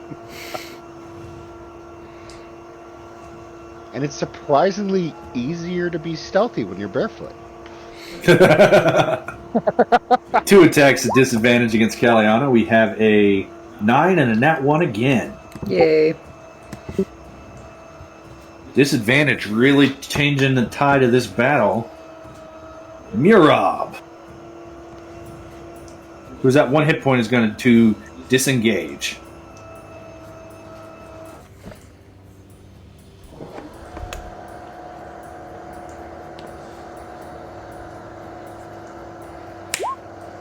This veteran who recharges is going to Soul Wither Murab, who must make a con save against 6 points of necrotic damage. 12. He fails. He hits the ground, gasping. And you hear this skeleton sort of crackle and laugh before lashing out and attacking. That advantage for flanking is a 10. Gonna miss. Lavi, does she recharge her breath weapon 3 times in a row? 4. She does not. So she actually has to do stuff now. I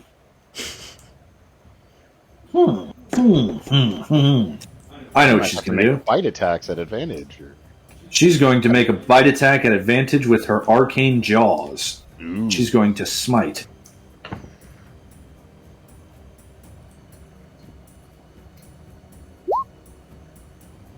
A 25 to hit for 28 points of force, or 28 points of arcane damage. Oops, wrong button. As this one just, you see as she reaches out, bites through this thing, and that animated armor just sort of gets ripped in half, and you see its the leg plates, the greaves, go flying off into the distance before the animating spirit within it just sort of flies up and wisps off. And she lets out a bellow and a roar of approval and victory.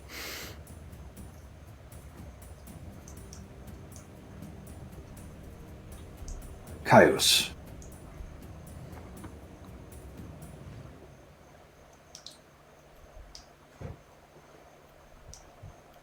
Yep, Caius is going to bonus action summon his Echo.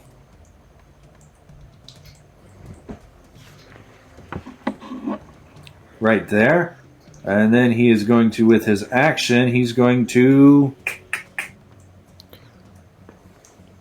Why is the Echo shirtless? It's a great question, isn't it? I wonder who drew that. It was from a while ago, and I guess when I made the first Kai's token, that was the art I had. And he just kind of kept it, because it looks different than the current Kai's token. Rose, it's okay. It's your husband's character. It's so allowed. No, it's so much worse whenever you see the full picture. He's like completely shirtless. It's like, it's so bad. There's purple lighting and like purple mood lighting. His arms behind his head, like it's yeah.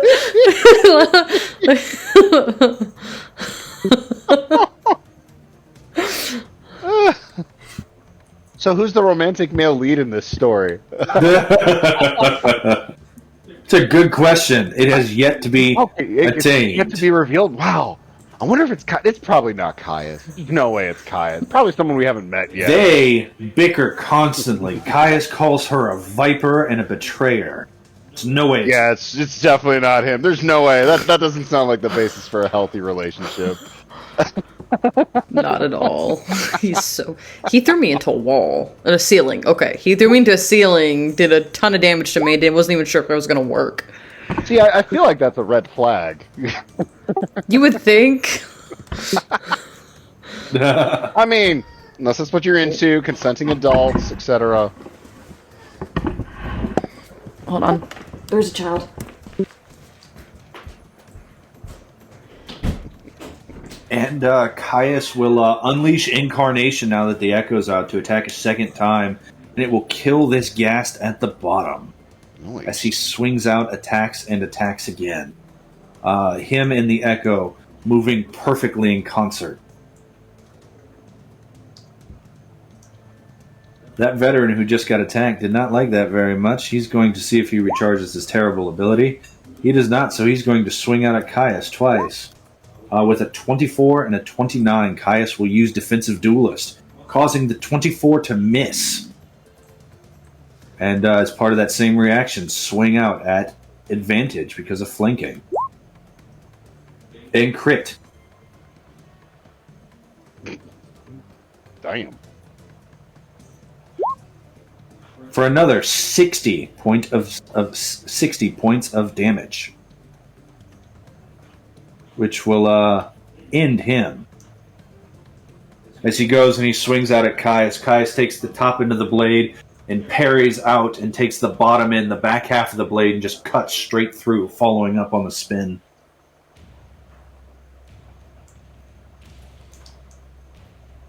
Ghast attacks the dragon. 11 and 10 will miss the dragon. Other Ghast will attack the dragon. 12 and 16 will miss the dragon, who is too fat to fly. Zenomi. You notice this dragon, now that you're close to her, she seems swollen and bloated, and her belly is very disgorged and sticking out. Her movements are slower than they should be, it seems. Yeah, I don't think Tamanel would have anything clue as that his most of his experience with dragons probably would be a little bit more just straightforward violent. Health probably isn't a priority in his education on that matter. Yeah, right? The proper diet and exercise of your dragon. Making sure they get 30 leagues for their exercise. The battle to the north rages on.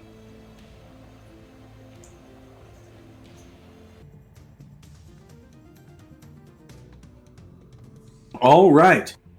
So, top of the round. Do you want a minute, Kalianna, or do you want to just roll with it? Let's roll with it. All right, it is your turn. You have flanking with the copy of Caius that he has formed out of swirling winds and shadow. Yep, I think I'm going to attack with my action. Soul Knife with flanking, so sneak attack. Yep. That sounds absolutely right to me. Alright, let's scroll up.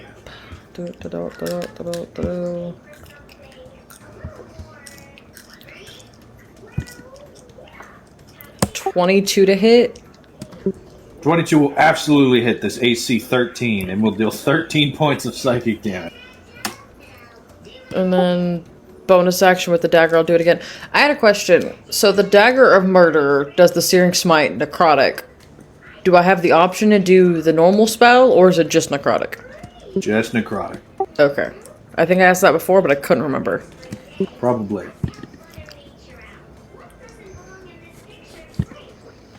$22 to hit for, let's see, that's going to be a 2. 2? Mm-hmm. For another 2 points of damage. This time magical piercing. Yep, that will be my turn. Alright, so you turn around, and as this echo of Caius slashes high, you duck down and stab low with a soul knife and the magical dagger that you found buried deep within the Pandorica, jabbing it into where this gas ribs would be, yanking out ectoplasm going flying as you do. This guy's dead. Rukog is, well, he's not dead yet. So he swings twice with advantage for flanking, gets a 16 and a nat 20. The nat 20 is going to do it as this one falls.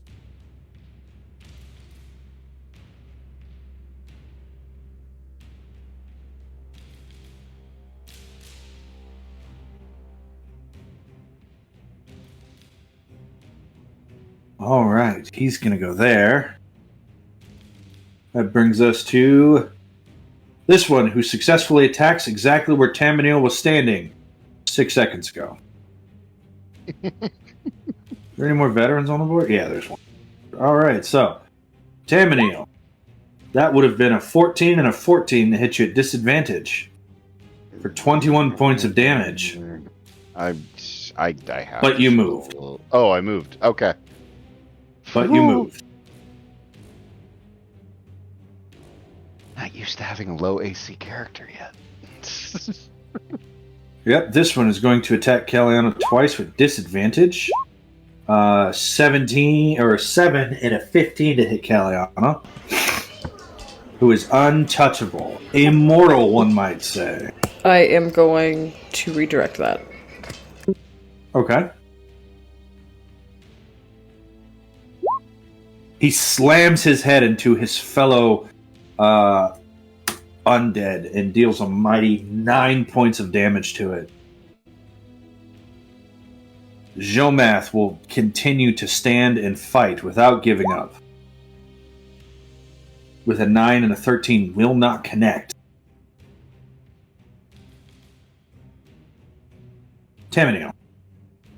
I'm going to rinse and repeat, so that's going to be a Crimson Lash at advantage for a 25, so that's going to be... Absolutely. Wow, Yes. the D12 cannot roll. Well, no, actually, that's still pretty good. That rolled a 7 this time.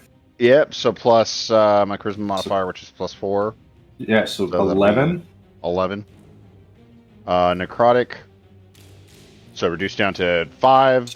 5 from his max, and then 2 from his max due to Blighted. Yep. And then bonus action, Drain Life, which will not be smited. For another 3. Yep. And then I'm going to... Have you been adding your health back for that stuff? I only get health back from Drain Life if I use a spell on it. Oh, okay. So if I drop, if I smite with it, then I regain HP. Otherwise, it's I just understand. a really awesome necrotic attack. Yeah, it's a great little bonus action. Yep. And I'm gonna step in the back this way. Okay. You step back to exactly where they were attacking. Yep. Because I attacked from a different spot. So. Yep. And that shall be turn. I think technically this guy up here gets attack of opportunity if he so wishes. He can't see you. Oh, okay. Then never mind. We're good. I will be quiet.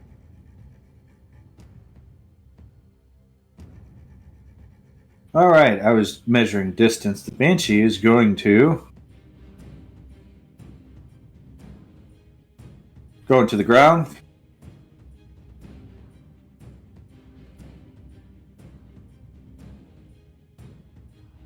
And hang out right here, out of sight.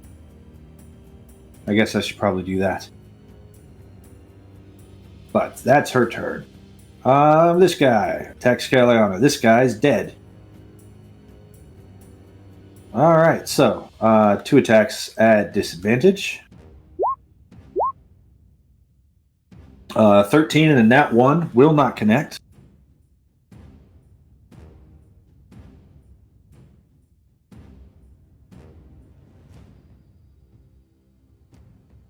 Does he recharge his ability? Murab is dead. Go ahead and get him off of there. He does not recharge his ability, so he's going to swing out with his blade twice. Let's see here. A 9's not going to connect, but a crit for 20 points of damage. Let's see here. Will connect, and you see as this orc will die hard. Lavi's turn. Does she recharge her breath weapon? She does.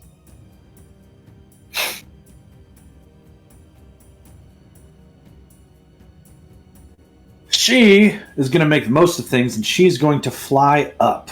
And as she flies up, she's going to breathe down. No, she's too fat to fly. She can't fly right now. Nope. That's right. That's why she's on the ground in the first place. She can't fly right now. She's too fat.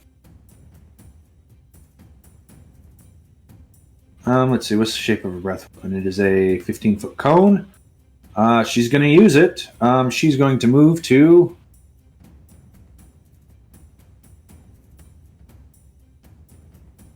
There is no way she can hit more than one person with this. So she's just going to breathe out where she is.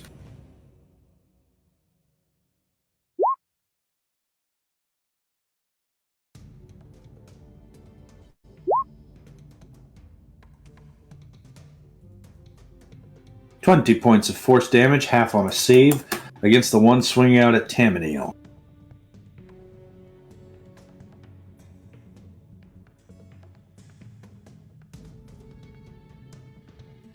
Caius isn't going to waste any time, and he's going to unleash Incarnation, and he's going to action and bonus action attack 3 times from his Echo. 1, 2, 3. All 3 will hit. So that'll be 23 points of damage with the first.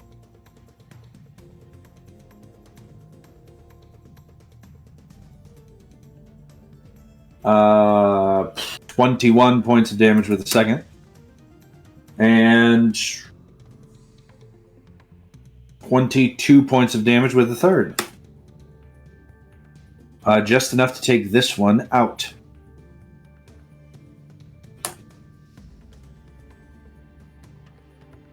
Let's add him to our growing pile of corpses in the corner here. Just sweep him to the corner. We don't need them. And then he will move his Echo there. And he's just going to stand where he is.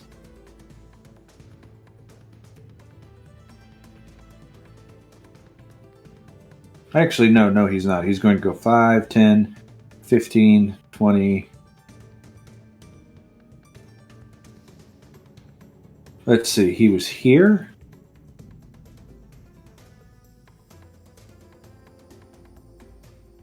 Yeah, he's going to go 5, 10, 15, 20, 25, 30, 35 up here, looking for the Banshee because she was in the ground. He didn't see her.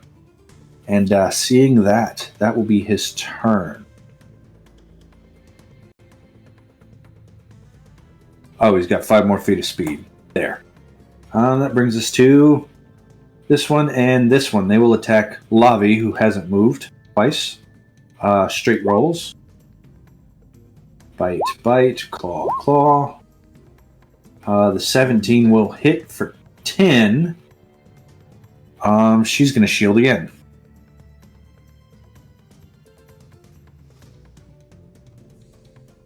That will keep her safe. Zanomi looks at this orc and says something in Orcish that sounds remarkably like Bananarama.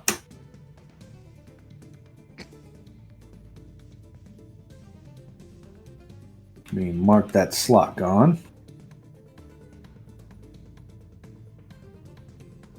And then Sacred Flame. But he saves.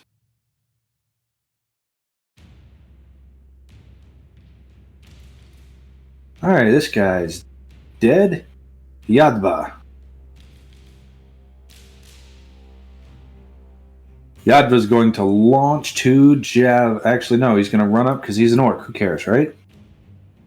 There's no such thing as an old orc. 14 and 8. Neither of those are going to hit. Yadva might regret that decision. Kalianna. I think I'm going to attack the one I'm flanking. Because I didn't see where she went, did I? Because she came up behind that one pillar. Yep. Okay. She didn't even come up. She just, she went on the ground. Okay, so yeah, so I don't know if she's there. Alright, yeah, I'm going to attack the one that's in front of me with flanking. And... Okay, you get sneak attack. Go ahead and roll at advantage. That is a 16. 16 will hit for 20 points of psychic damage. It doesn't have a whole lot of gas left with hits like that. Bonus action, Dagger of Murder.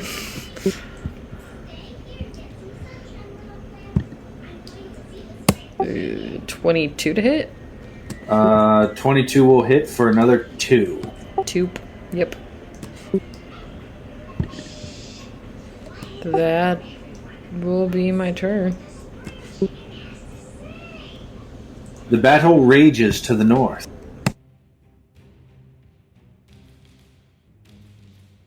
Like thinking that as we're fighting, just the upper left corner of all of our visions, this message just keeps popping up. The battle rages to the north. This cursed gas attacks to the space directly to the left of him twice. That would have been a 14 and a 17 to hit you at disadvantage, Tamanil, but you wisely moved. The battle rages to the north. Tamaniel. I am going to rinse and repeat. That's going to be a Crimson Lash and 23 to hit. See, it's the second one that's a D12, right? Yes. Okay, so that's going to be 10 points of necrotic. Just is down to 5. And then 5 from the top, plus another 2 from the... I'm sorry, 2 from the top. No, 5 from the top, plus another 2 from the top.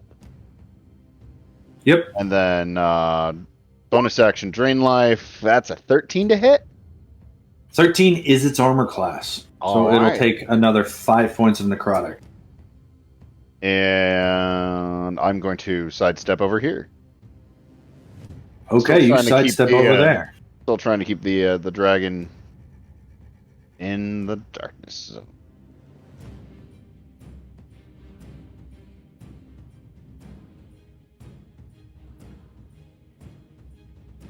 The Banshee rises up out of the ground. Add advantage for a straight roll against Kalianna. Corrupting Touch. With an 18 to hit. That misses, and I used my reaction already, didn't I? You did, and then I a thought 21 to hit with the other one. That is my AC. That'll be 9 points of necrotic. So, 4 to my health. Yep. She rolled really low. At advantage, this thing's going to swing out at you now with straight rolls. With a 16 and a 13 to hit you. Still, nothing can get past that armor class of yours. Does the veteran recharge? He does! He's going to look back at Mirab, who is just raised from the dead, and force him to make a Constitution saving throw against Soul Wither.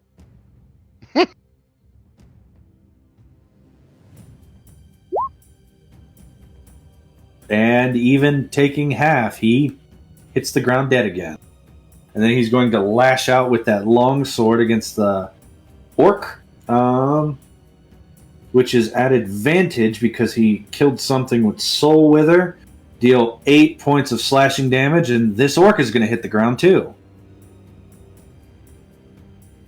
And it laughs. Lavi does not recharge her breath weapon.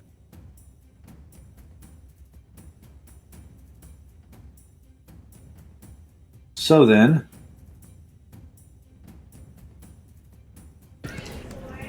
I forgot to make a concentration check. oh, please do. I appreciate your honesty.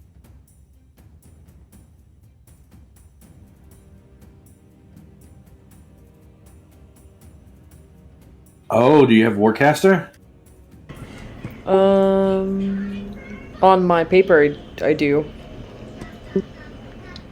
So what is that? Proficiency? Or is that advantage? It's advantage. Okay, so yeah, so 12. Yep, 12 will save it. Barely. Barely. Ooh, that was close. Lavi reaches out and bites the one next to you, Tamaniel, dealing a mighty 23 points of damage to it. And you see that when she bites this, it looks like pure, as a wizard you recognize it, but it looks like pure arcanum or pure magic flows out of her mouth when she uses her breath weapon or when she chomps her jaws.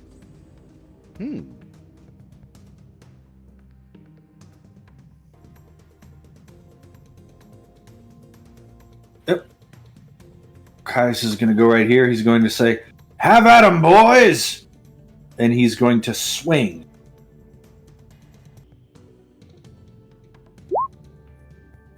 With a 26 to hit with Siphon. As he gives 12 life to Zomath.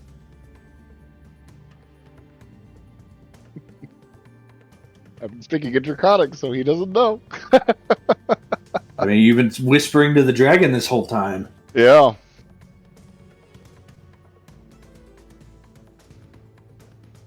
Since he attacked with his action, he's going to bonus action attack. with a 21 to hit for 16 points of damage. And then he's going to unleash Incarnation.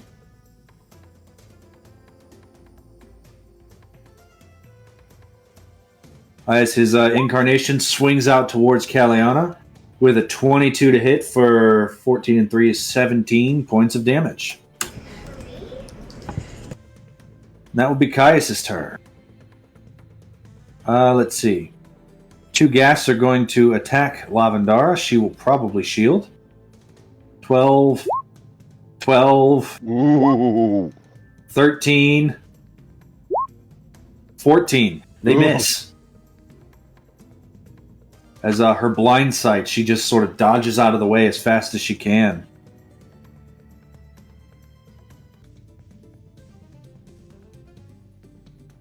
Zenomi is going to run up and with advantage swing her giant warhammer, using her blessing of the war god.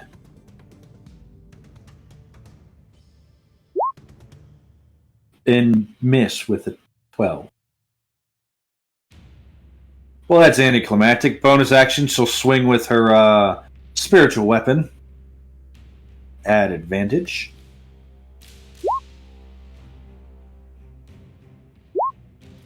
For 7 points of force damage with a 14 to hit, will not connect. Well, that's dang disappointing. Yadba will clean this up, though. Right, Yadba? With a nat 20 and a nat 20. 15 with the first. And 17 with the second. We'll take that one out. Kalianna.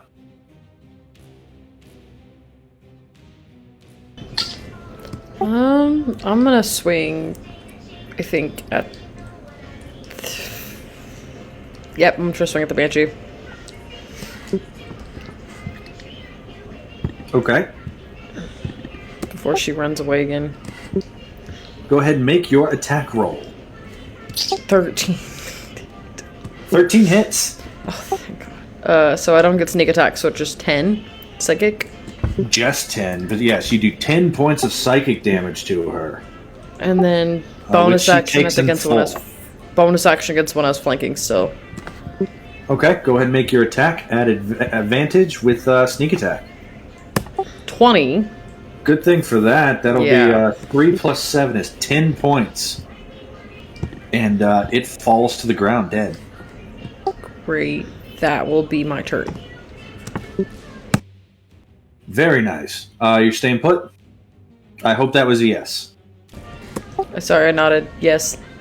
Yes, okay. Alright, this one is going to attack exactly where Tamaniel was and miss. Again. He is going to take a step up. That's his turn. Tamaniel. Alright, Tamanil stepping back over here. Gonna rinse and repeat. Going to do another Crimson Lash. And that should... There we go. So that's 13 points necrotic. Alright, 13 points of necrotic. That'll be enough. It's reduced. Maxed off. Huzzah! So he hits the ground. The animating force behind these bones leaving, departing. Gotcha. This guy up here, if I step here, am I able to, if I step up here, am I able to, oh no, that wall's solid. Guy? That's solid? No, okay. It's considered 2 walls because you've got the one going up and down and the one going left to right. Gotcha. You can mount that dragon. I ask for consent. She offers you a tail. I hop up onto the dragon. You use half of your movement to mount that dragon. And from there, I guess I don't know. Am I able to get? Do I need to get off her to be able to attack these guys, or am I able to attack them from her back? You are able to attack them from her back. All right, because mounts. Drain life. Which one? Up or left? One up top. All right, up top. He's barely been touched, but a 14 or 21 is going to hit him for 9, cut in half to 4 points of necrotic damage. All right. And then also seeing this other elven fellow up north. Now I'm starting to be surrounded by these orcs. I'm going to use this moment. I'm going to shout out in Elvish and assume that he knows this. They are traitors and murderers! Don't let them surround you! And that'll be turn. Okay. The Banshee. The Banshee is going to step up to here and swing at Kalianna. But with a 10, she will not connect. I can't make her hit herself, can I? Nuh-uh. Okay. Just asking.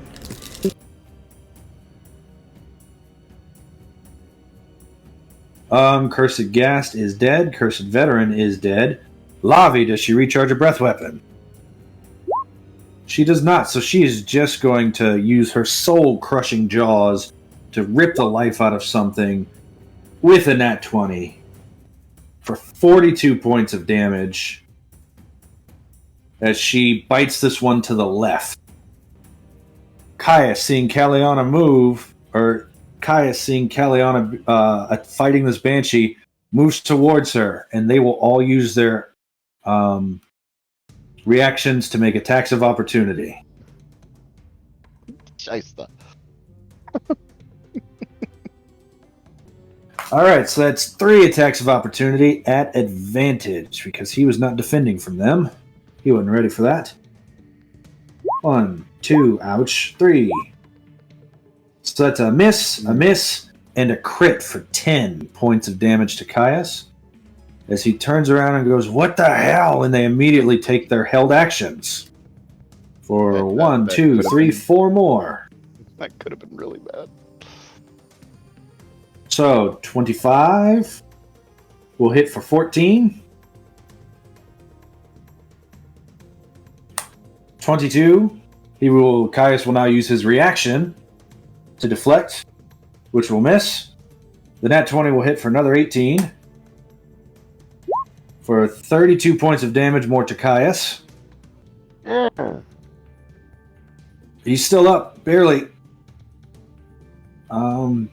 Because of his defenses.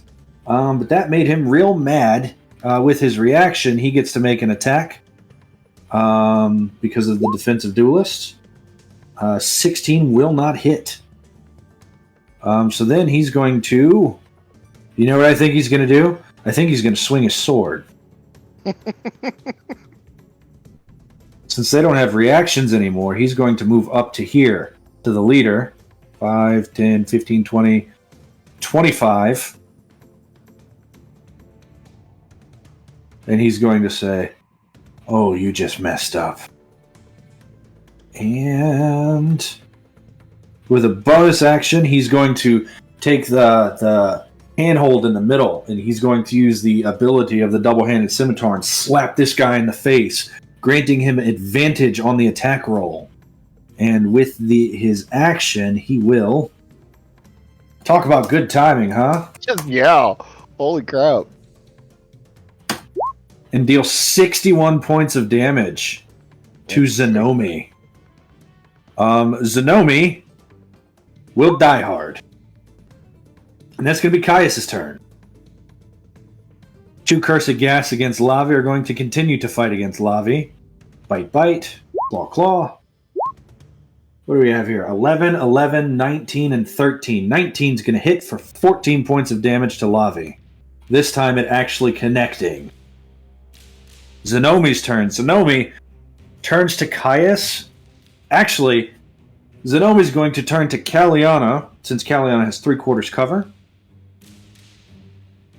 And Zenomi's going to yell, "Hold." I need you to make a save, Kalianna. I need you to make a wisdom saving throw. Zenomi casts Hold Person. 12. And I don't think I can add anything to that.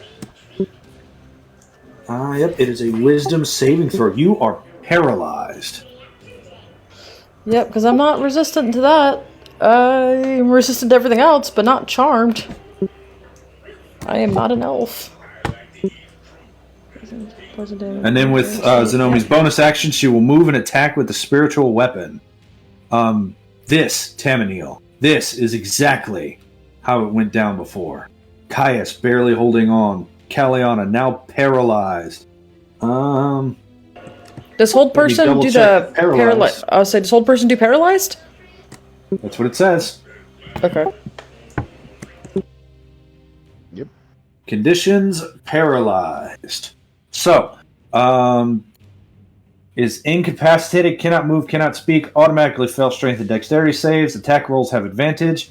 Any attack that hits the creature is a critical hit if within 5 feet. The incapacitated condition, you cannot take actions or reactions. But I already had Cloak of Air up, though, so I don't lose concentration, so attacks would still be disadvantaged, though.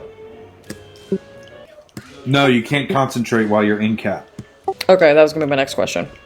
Let me double check that, but I'm pretty sure you can't concentrate if you're in cap. It's not on the in cap condition, but under the casting a spell concentration section, yeah, you lose concentration on a spell if you're incapacitated or if you die. So, Cloak of Air goes down. I couldn't use it much anyway. I couldn't redirect her attacks. But that is Zenomi's turn. Yadba. 35. But he was in the darkness, so he couldn't see when he left. The dragon did not use her reaction yet. So she's going to bite as he exits. With the 25, she will bite. He will die hard. He will now make 3 swings against Kalianna at advantage. 1, 2, 3. 25, 23, and 12. 2 of those hit.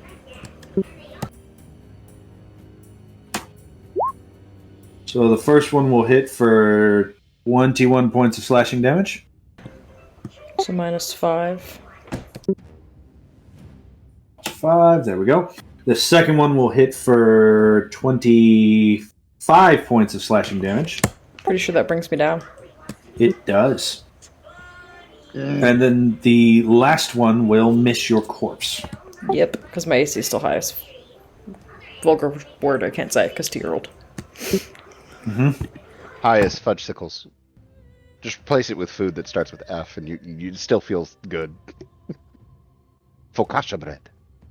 And then he will finish his movement. Actually, he's going to go this way. 5, 10, 15, 20, 25, 30. He's going to start making his way back around. Kalianna, make a death save. Understood. And for this game, sometimes I will ask you to make death saves. Sometimes I will make your death saves for you. It depends on what's more dramatically available and how many buttons I'm having to press at that time. How available are you to be able to just press that button? Yeah. Rukog's turn. Rukog's is going to step up, move into flanking, and go to Caius. 23 to hit will hit. Caius already used his reaction, didn't he? Yep. Yeah, he used it on his turn. Yeah, he did. So 23 is going to hit Caius for another 7. That could be worse. I mean, it could have been that 16, right? Yeah. Cursed Ghast is dead. Jomath is going to move into flanking and do the same thing. Oof. Nat 20 is going to hit. 9 is not for 24 points of damage. And Caius goes down. Yep. Tamaniel. You see Lavendera, and she just screams. I'm going to use my last second level spell slot Okay. to cast Wither and Bloom. And Go ahead and read that last section, or that last sentence on the spell. I took it from the original Wither and Bloom. All right. In addition, one creature of your choice in that area can spend hit dice, regain a number, roll one of its unspent hit dice. Then you may distribute the necrotic damage dealt total between creatures within the area of effect. Hold on. So it's is it, if I'm understanding this correctly, it's absorbing the HP and then allowing me to redistribute it? Okay. But I am plopping this right on top of Caius. Oh, nice. Oh no. But Mason, he's at 1 hit point. And he's at 1 hit point. Even if they save, they're going to die, Mason. Oh no! What an unforeseen event! So, as this happens, Tom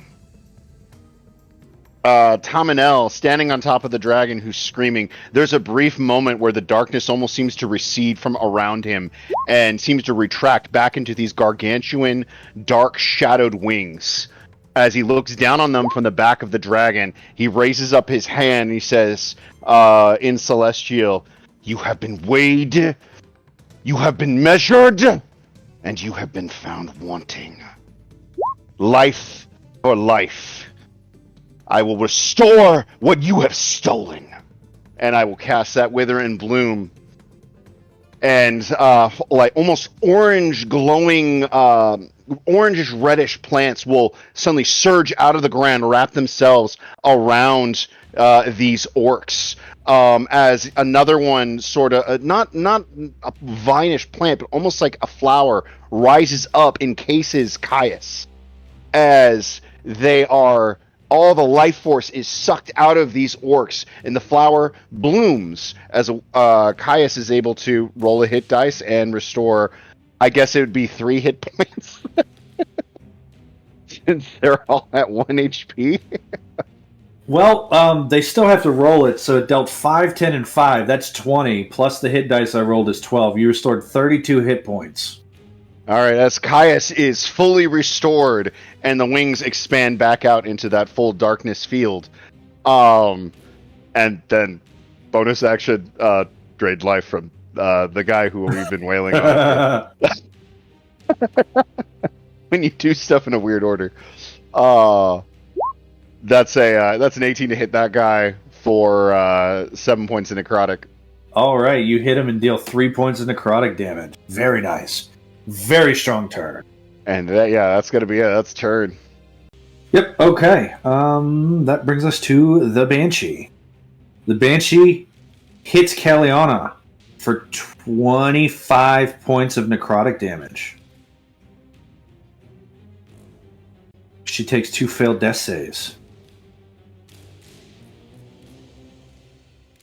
Lavi, ignoring the attacks of opportunity, rushes over. And you're drugged with her, Tamanil. Yeah, I don't really have a choice. But that's kind of a good thing, because that also drags the darkness field with us. Yeah, I mean, no attacks of opportunity that way. Yeah. And Lavi fumbles with her claws as she slams a healing potion in Kalianna's mouth. Kalianna, you gain 10 health. You feel terrible. You feel like the life has been sucked out of you. And it has. And when you awaken, you're blind. Your eyes don't work anymore. You look to your left, you look to your right, you can see nothing. Though you can hear a big, sweaty dinosaur. Caius' turn. Yep, Caius is going to use his movement action to sort of crouch down again, wave his hands around him, and just yell, "Banished!" Oh my goodness, the orc failed a strength save. What the heck? Yep, as he throws them 40 feet in the air. Where did updraft go? There it go. Yep, so that's going to be 17, 18, 28 points of damage to the orc, who will choose to die hard. And then 28 points of damage to this thing, which can't be knocked prone, but the orc can. As part of Die Hard, he gets to make a weapon attack as part of the same reaction. or same action, but an 8's going to miss. That was Caius's action. He's going to jump up while he does this.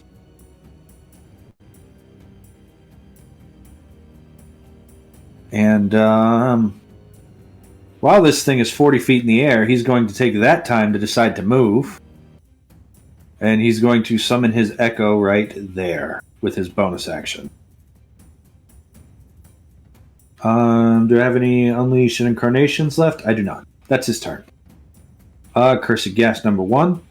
Cursed Gas number 2 has never known that the Darkness Sphere has moved, that Lavi has moved because it's still blind, so it attacks this space right here because it stayed dark. And it says that it is a mindless undead that continues to attack. This one, however, whose turn it also is going to attack Caius twice. A 20 and a 14. Both of those will miss Caius. Zenomi has died. Yadba.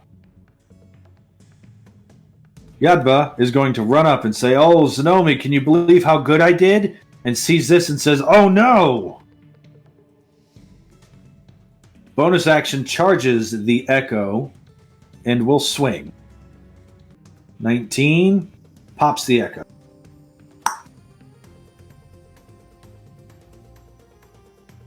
He looks very confused.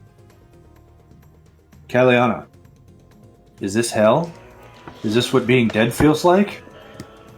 Oh no, it's too comfortable climate for it to be hell.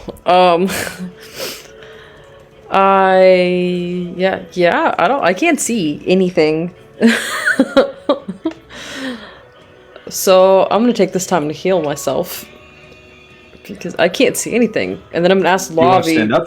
Yes, and then I'm gonna ask Lavi why I can't see. You can't see? I can see just fine. I cannot. Try opening your eyes. 8 and 5 is 12. 12 and 5. 12 and 5 is 17. 27. So, I can't see, but I have Caius as my ward. And I know where he is at all times. Okay. Could I teleport towards that direction? Yeah, if you wanted to. I do, because I can't see. Okay, you teleport. You hit your nomadic anchor. Fuck. You land right there. Ah. Underneath the dragon. Crap. It's still dark. You're blind. It's really, really warm. You feel your nomadic anchor ting whenever you teleport. Okay. Not dead. I'm gonna pick a direction and walk instead of teleporting. Or at least found the same Roll a plane D8. as the lobby. Yeah, I'm hoping to see if I can walk the direction of Caius.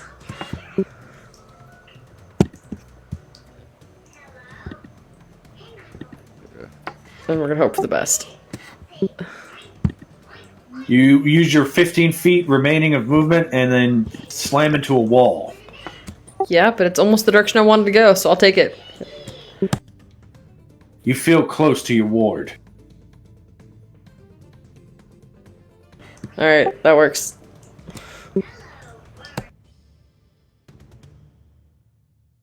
Rukog is going to throw. Javelin. 24 to hit Caius. That drum beat in the music always happens just after you say something. Yeah. Caius is going to let it hit him. And you see as it just sort of slams through a flesh wound and he sort of rolls with it, and he doesn't seem damaged at all. As he ignores 5 points of damage. Which, by the way, is the only way he's still alive after all of this. That and, good friends like you got. Tamaniel. Most of these orcs that betrayed your friends are dead. There's just one left. 2. 2 left? 2 left. There's 1 left. Oh, I see. Okay. Do I have a good line of sight on him?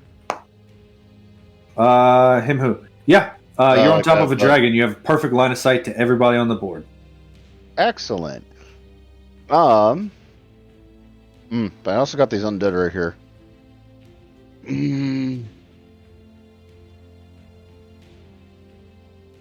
That's high. All right, so I'm gonna go for the orc up here. I'm going to cast Eldritch Blast. Oh, I was going to say, you're going to cast that one necromancy cantrip that targets 2 people? No, I think he's out of range. Oh. Yeah, go ahead and roll me an no, Eldritch Blast then. Which one is And it? roll it at advantage because he can't see you. Yeah. That The is old darkness devil sight. You blast his head off his shoulders. He had 1 hit point because he died hard. Oh, I missed one. Hold on. You came in after my dramatic speech. My drain life does not have reach, so that is going to be. Do I have a healing potion? Yes. You Okay. start the game with a healing potion. I'm gonna hold on to it. I'm not too far down. I'm still about 2/3 through my HP. So that's gonna be turn.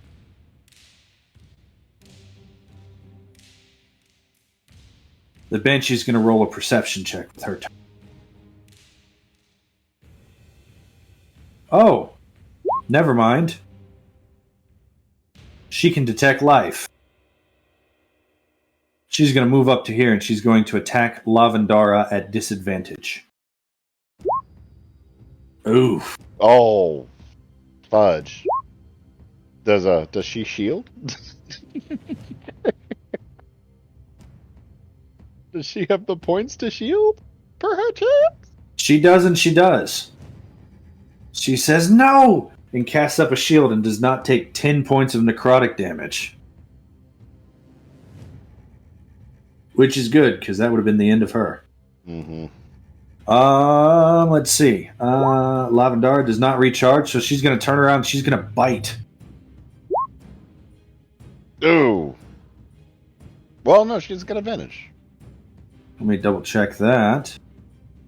Yeah, she knows the general direction, but not exact, so she can't just see them, which is why she was at disadvantage, so... Yeah, because of the darkness, it would be at advantage. That's a 14 to hit the Banshee.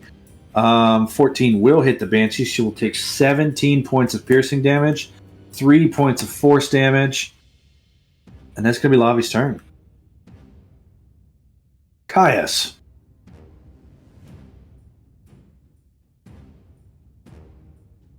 Kalianna, I don't know where you are, but get over here. There's work to be done. He's going to move here. He's going to summon his Echo with a bonus action, and he's going to hold an action. This gas is going to follow him as he moves around, attack him twice. Oof. Now would be a really good time to use the spell slot, I think. He casts Silvery Barbs. And he will give himself advantage. That one's turn. This one still thinks the whole world's gone dark. Still think He's going to attack the same spot. Caius is going to take his held action at the end of that turn now that he has advantage, because that's really what he was waiting for. And I didn't say what he was holding his action for, just that he was holding it. And he crits again. I think the last time he crit, it was 27 plus 1 from the random guidance there. Yeah, isn't that funny? So that's going to be 51 points of damage to this thing as he slashes into it. Oof. That's a major hit. Yadba is dead. Kalianna. I am going to move 5, 10 feet to my right. You can see clearly now. Yay. There's a monster that doesn't detect you and is perfectly flanked by a prince. Also, the I ring's gone. am going to hit that one with my soul knife. Nope, actually, I'm gonna hit it with my dagger first. Okay. 23 to hit for 11. 23 to hit for 11 will hit as you deal 5 points of damage to it. And then I am going to throw my soul knife as a bonus action at the orc up there. Okay, go ahead and make a ranged attack roll at disadvantage. 20 and 26. 20 will hit for 9 points of damage. He goes down. He had a hit point because he dies hard. Rukog is no more. That's the last of the orcs. Mm-hmm. Is that everything? Yeah, I think so. I think it's gonna be my turn. Tamaniel. Now you said I've fought these waves of undead like for a good couple nights already in a row. Have I ever encountered 2 a weeks. banshee? Okay, have I ever encountered a banshee at all? You saw During the that banshee once, and you all have moved to the complete opposite side of the island from it to try and avoid it. Okay, so I haven't fought a banshee. In You that can make- case, If you want to know what it is that you know about a banshee, you can make an Arcana check. I allow one free knowledge check per round. I would like to make an Arcana check to see if I know what I know. You get an 18. What is it that you would like to know? Assuming that this is a typical banshee and not a homebrew banshee, banshees I know are typically immune to necrotic, I believe. And I'm curious specifically because most of my kit is necrotic damage. Called necrotic and poison, yes. Okay. In that case, I won't attack it with my whip. So I will instead, feeling like this is a little bit more of the threat here, I'm going to cast Mind Sliver against it. It needs to make an intelligence saving throw. Intelligence save. DC 15.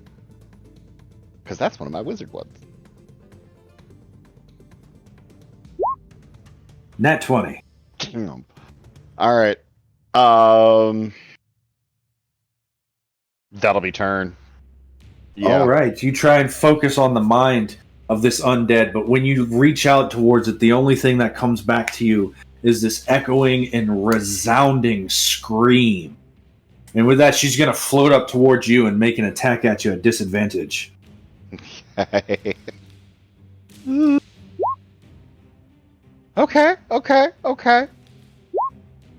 You do not take 18 points of necrotic damage. I don't take almost all my HP. Okay. Woo. Lavi regains her breath weapon, turns around, and blows. I duck. Yep. So it needs to make a con save. Go. It gets a 17, so it will save for half. But she will deal for dang. Almost max. 32 points of force damage. Damn. So that's 16 on a save. It's too bad that she didn't fail. That will be Lavendar's turn. Caius' turn. He moves his echo 20 feet, 25, 30 feet, because he can. And then he's going to make an attack at advantage with his action.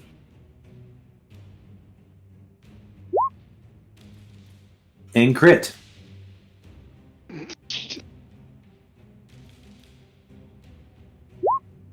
For 49 points of damage, this one finally falls.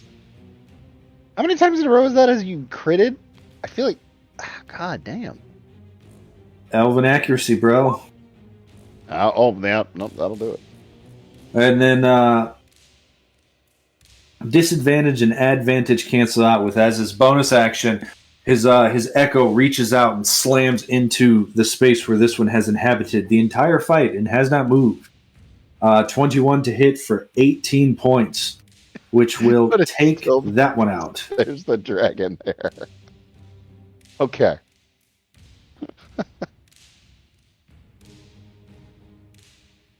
All right, that's Caius' turn. Dead. Kalianna. Big yawns. I know we're a little bit over time, guys, but we're almost there. I can't see the banshee. Nope. Yep. I Darkness expires on the next turn, so. yeah. Do you want to hold your action? Throw a dagger? Yeah, but I don't know it would expire though. That'd be meta. Yeah. I don't know crap about darkness spell. No, but it'd be very easy to say that you want to hold an action to throw a soul knife whenever you can see an enemy. Yeah, I will say that. I will hold soul knife. Okay. In the meantime, darkness bonus goes down. action, I will use one of my healing potions. All right, you gain Darkness 10 health. vanishes. While mounted, am I considered adjacent to the Banshee, or am I considered like distance? Okay. So range stuff probably would be a disadvantage from this close. It would, yes. In that case, But you could always use half your movement to dismount that dragon. yeah, I'm gonna use half my movement, dismount the dragon on the this side over here, away from the Banshee. All right. Actually, if I can, she gets can a I 20 to hit you Oh, hit. I'm at a for spell 11 slot, so- necrotic damage. Okay, that could be worse. I'm at 10.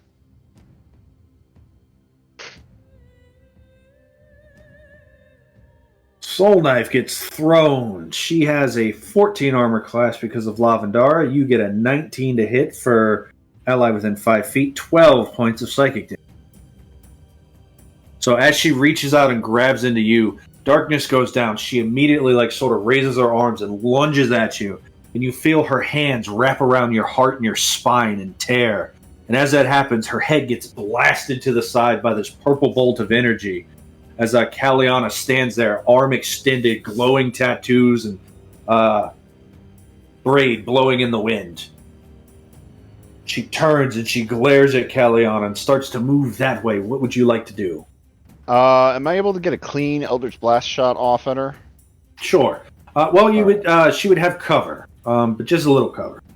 Okay, I'll go ahead and take the shot. Eldritch Blast, 25 to You hit. need a 14. Yep. 25 is absolutely going to hit for 4 points of force damage. Tell me, how do you finish this thing off? So, as leap down, as I see it starting to go towards Kalianna, look at Kalianna, who basically just distracted this thing for this brief moment, taking advantage. I bring my hands around that whip, that crimson lash, vanishing briefly, actually expanding out almost into like a bloody circle, like a targeting reticle, just about.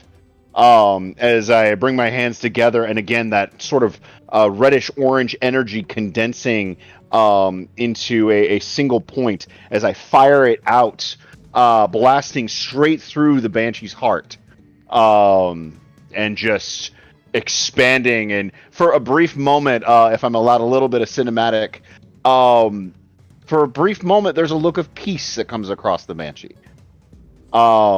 And for the briefest moment, as the orange light kind of bathes her, you see her as she once was when she was alive, before vanishing into the ether. Very cool. And with that, you guys are out of initiative order. The night grows silent, and you know without a shadow of a doubt, Tamanil, that at least for tonight, things have gone peaceful. The undead won't return until the next moon rises tomorrow.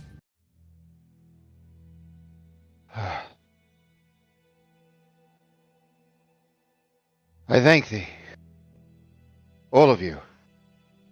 Speaking in common. I say that because he's been rotating languages here. Yeah. I thank thee. I I'm sorry that things got so out of control. I'm sorry that these orcs took advantage of you and almost claimed your lives. Do not be afraid. I am Tamanel the Blameless. I am a prisoner of this island, unjustly so. May I ask, who are all of you? I am Kalianna. We are also stuck on this island. Do you know where you are, perchance? I do not know. I only know that this is an island, that there's the pyramid here on the island, correct? It is a big black pyramid. If you look inside of your missions tab, you should see where it says the Pandorica Open. Gotcha. And you would see a picture. All I know is that this is an island, that this monolith, this pyramid, dominates the landscape here. There is no way off of this island, and every night, when the sun sets and the moon rises, evil walks this place.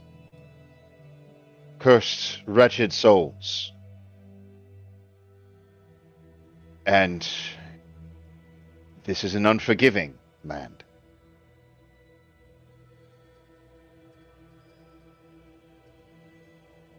But, and you, sir, your name? He looks left, he looks right, he says, "You can call me Caius, and we'll swim if need be to get off this island. But there should be a keeper at the lighthouse nearby." Checking notes from the beginning of From where is it that you hail? Where are you from, Tammany? I am from a world, for it seems evident that we are not upon our own, for I know not of this place. You hear a voice from behind you chime in and cut you off, and she goes, "I think he's from heaven. He came in like an angel out of nowhere, and he saved me." And when you turn around, you see a little girl. And he helped me.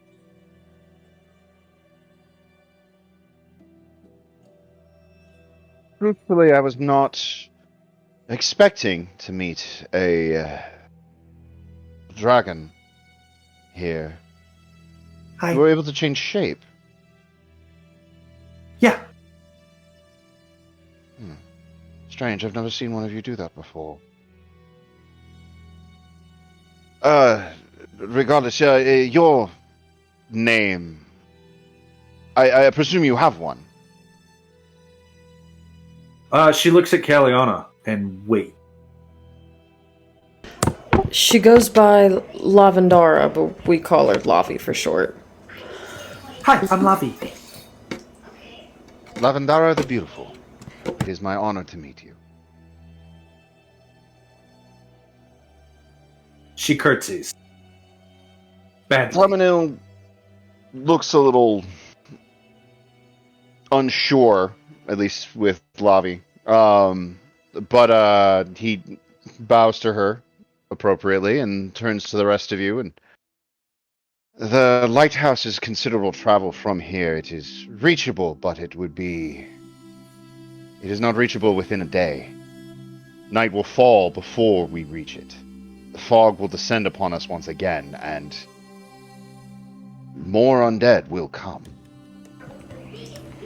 With a good proper rest, we should be able to handle that out there. If you know the way, we should be able to fortify a position properly, knowing what we're expecting this time.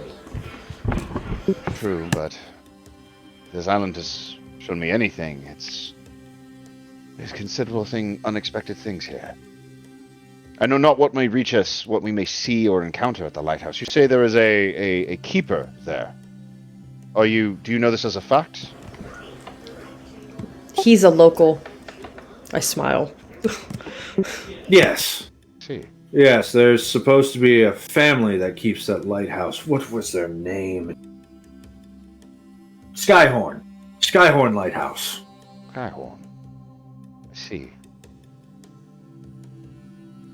Well then, it appears our missions are aligned.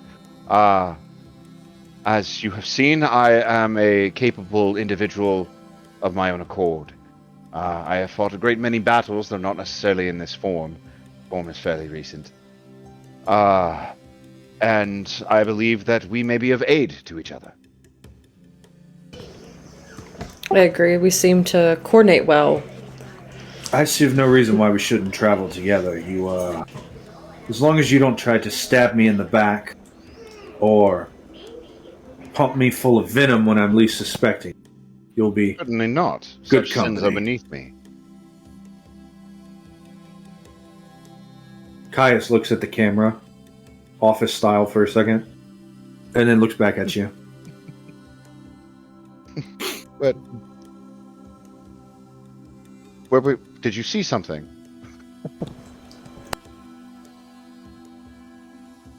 Well, regardless, it would be best if we find rest. I know mortal coils require such things. I've experienced this myself. Dude, is this place relatively secure? Is there like shelter, a place for us to be able to rest here? Yeah. Out of curiosity, have I seen? Do I know where what became of the remains of my companions previously, or were they seemingly raised?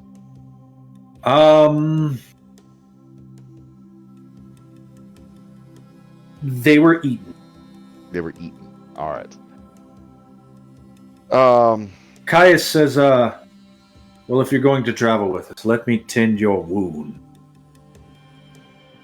And he just sort of bats in his hand like this, and when he does, a storm cloud rushes over you as I use blast on you. Let me violently heal you. He You does gain that quite a bit. 22 hit points. Sorry, what was it? 22? 23. 23. That'll put me at max.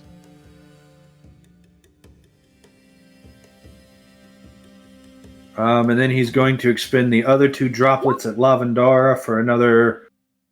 that's a 1, so I do this. 8 and 7 is another 15 to Lavendera.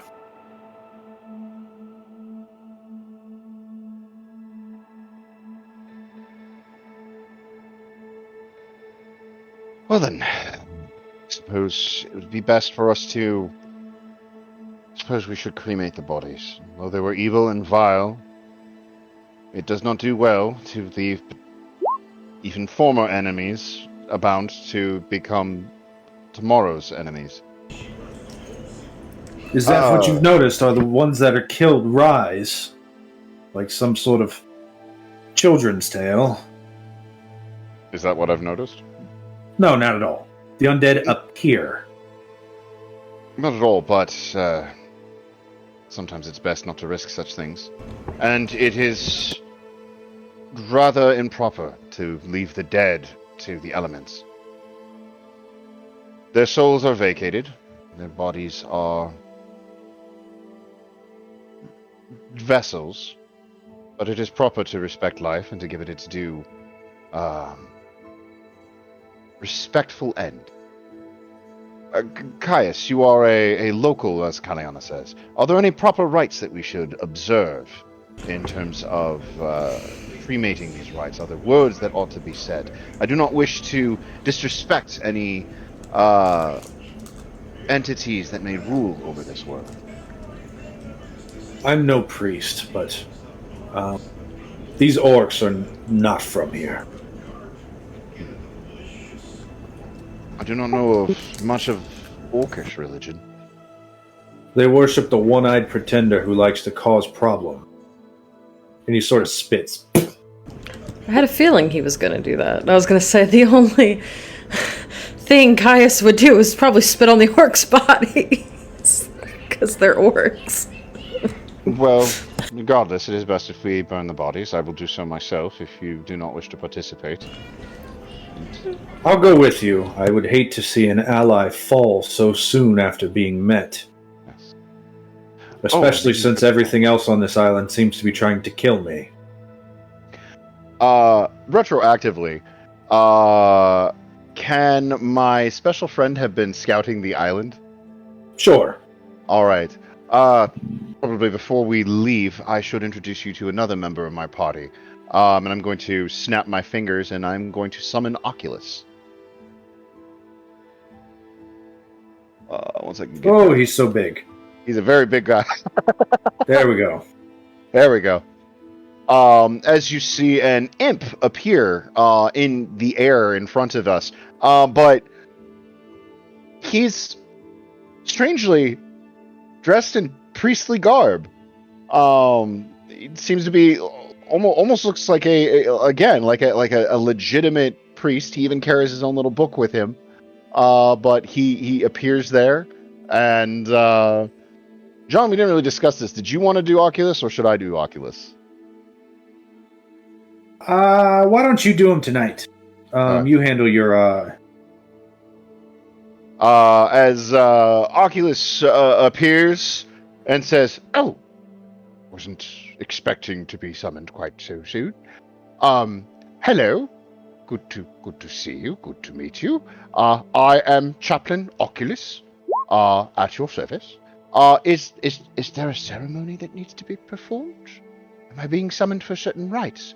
I see a man and a woman here who, well, burial rites. I'll just chime in before he starts getting the wrong idea. Very well. All right. I was thinking, well, cultural traditions aside, it's not really what you would call it. Anyway, He would have crit again.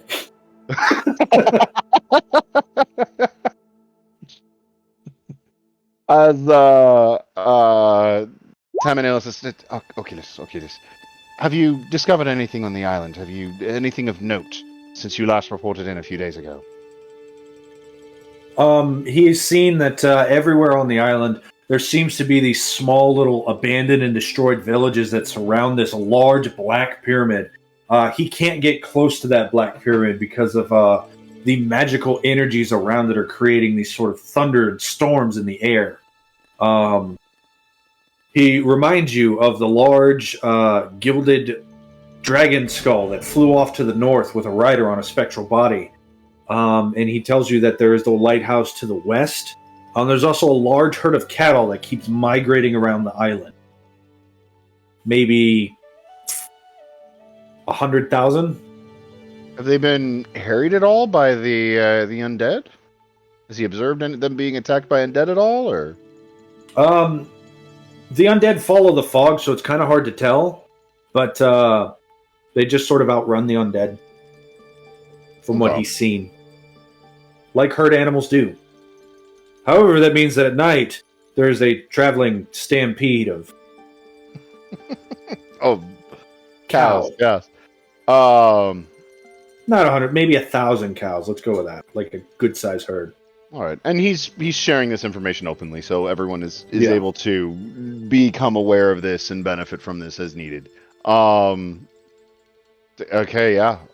Then Tamanel, after having that been shared, he's going to start working on taking these bodies and starting to bury them. And now I'm really wishing I actually had taken the Mold Earth cantrip spell. I bet. But that's hindsight. I'd thought about it. I was like, nah, what's the chance you're going to need it?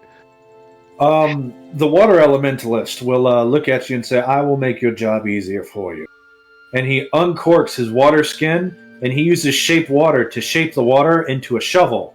And then he's going to use shape water to freeze the water into a shovel. And then he hands you a shovel made out of ice and says, have at it. Thank you. And with the unfortunate amount of positivity, Good Tamanel is going to go, and he's going to start burying the bodies. While Oculus starts flipping through and trying to find some old Etheresian prayer for the dead. They are covered in loot. I mean, naturally, we'll loot the bodies, take what's needed. I didn't know if you were going to bury them with their gear. Oh, no, or no, not. no. The living need things. And Tamanel can take from the dead. He's blameless. He can't commit sins. All right, so you're able to find a variety of jewelry, coins, and gemstones that total to about 2,300 gold pieces. And that is a grand total that can be split. Okay. They also have climbers kits. Each of the... How many were there? Were there 5 of the big ones? Hold on. I think it was 5. 1, 2, 3, 4, 5. There are 5 sets of plate armor. Full plate armor. You see that each of them, Rukog, Jomath, all of them, Murab, they were all carrying a set of plate armor. So that's 5 sets of plate armor. Plate armor is worth 1,500 gold pieces each. If you can find a buyer and seller. Or you could wear it if you're proficient in heavy armor. You also find that they have 2 breastplates. And 1, 2, 3, 4 shields. 2 daggers. 5 great axes. I hope you guys are writing this down. Yep. 2 daggers, 5 great axes, 4 shields, 2 breastplates, 5 sets of plate armor, climbers kits, and 6 ropes. Ropes. Standard 50 feet? Yep. They also have 50 questionable rations.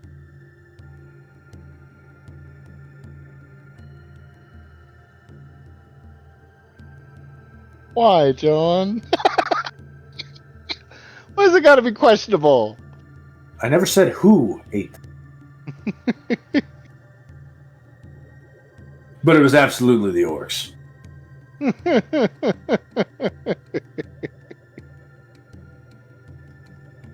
All right, well, if there's no objections, I would like to take a breastplate and a shield, because I don't have armor. Caius doesn't wear armor. He fights shirtless most of the time. I have no need of armor. No. Well, I fight barefoot. But no, he really doesn't. He doesn't wear armor. He just wears his cloth. He just very much like martial arts with that revenant blade, that fighting style. Good music. It definitely gives you like a good bit of like a jungle vibe going to it. And this is a very jungle-like island. Did you open that? Did you see that mission handout? Or would you like me to throw it out at you? Mission handout, the one with the Pandora opens? Yeah. Yeah. Yeah, I see it. Well, there it is.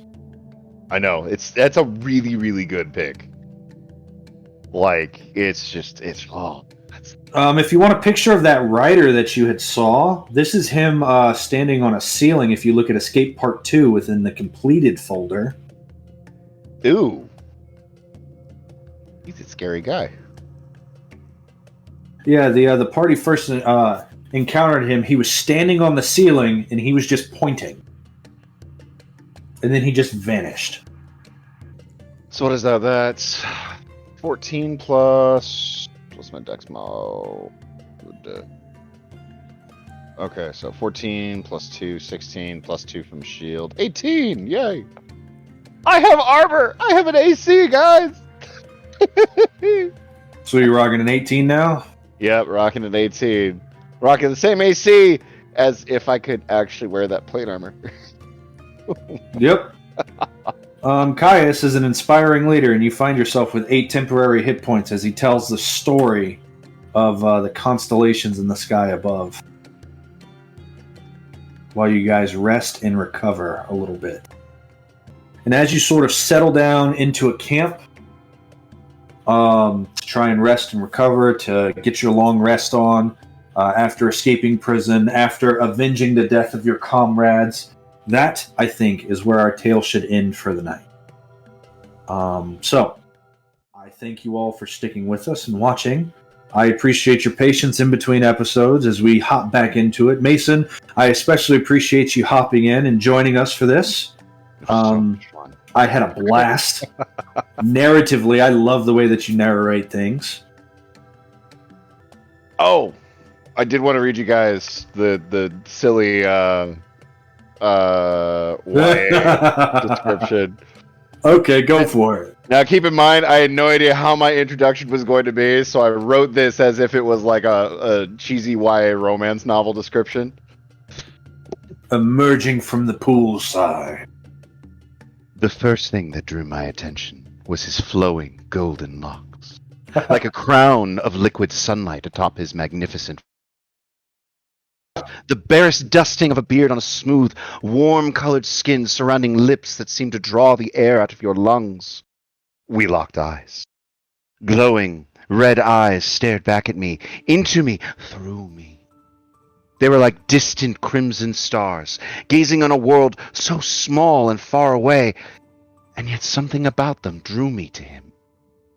As flawless as he seemed, I felt there was something broken in him. But perhaps the right person could fix him. Take inspiration. I love Thank it. you. That was fantastic. You guys are going to get bonus XP for that. Beautiful. This, by the way, is an XP gaming, but we can talk about that off camera. But with all of that, especially that wonderful description of the blameless, this is where our tale will end for the night. As always, if you enjoyed what you saw, give us a like, a subscribe, hit the notification bell, and help us on our ongoing boss battle against the ultimate big bad evil guy, the YouTube algorithm. And until next time, we'll see you later.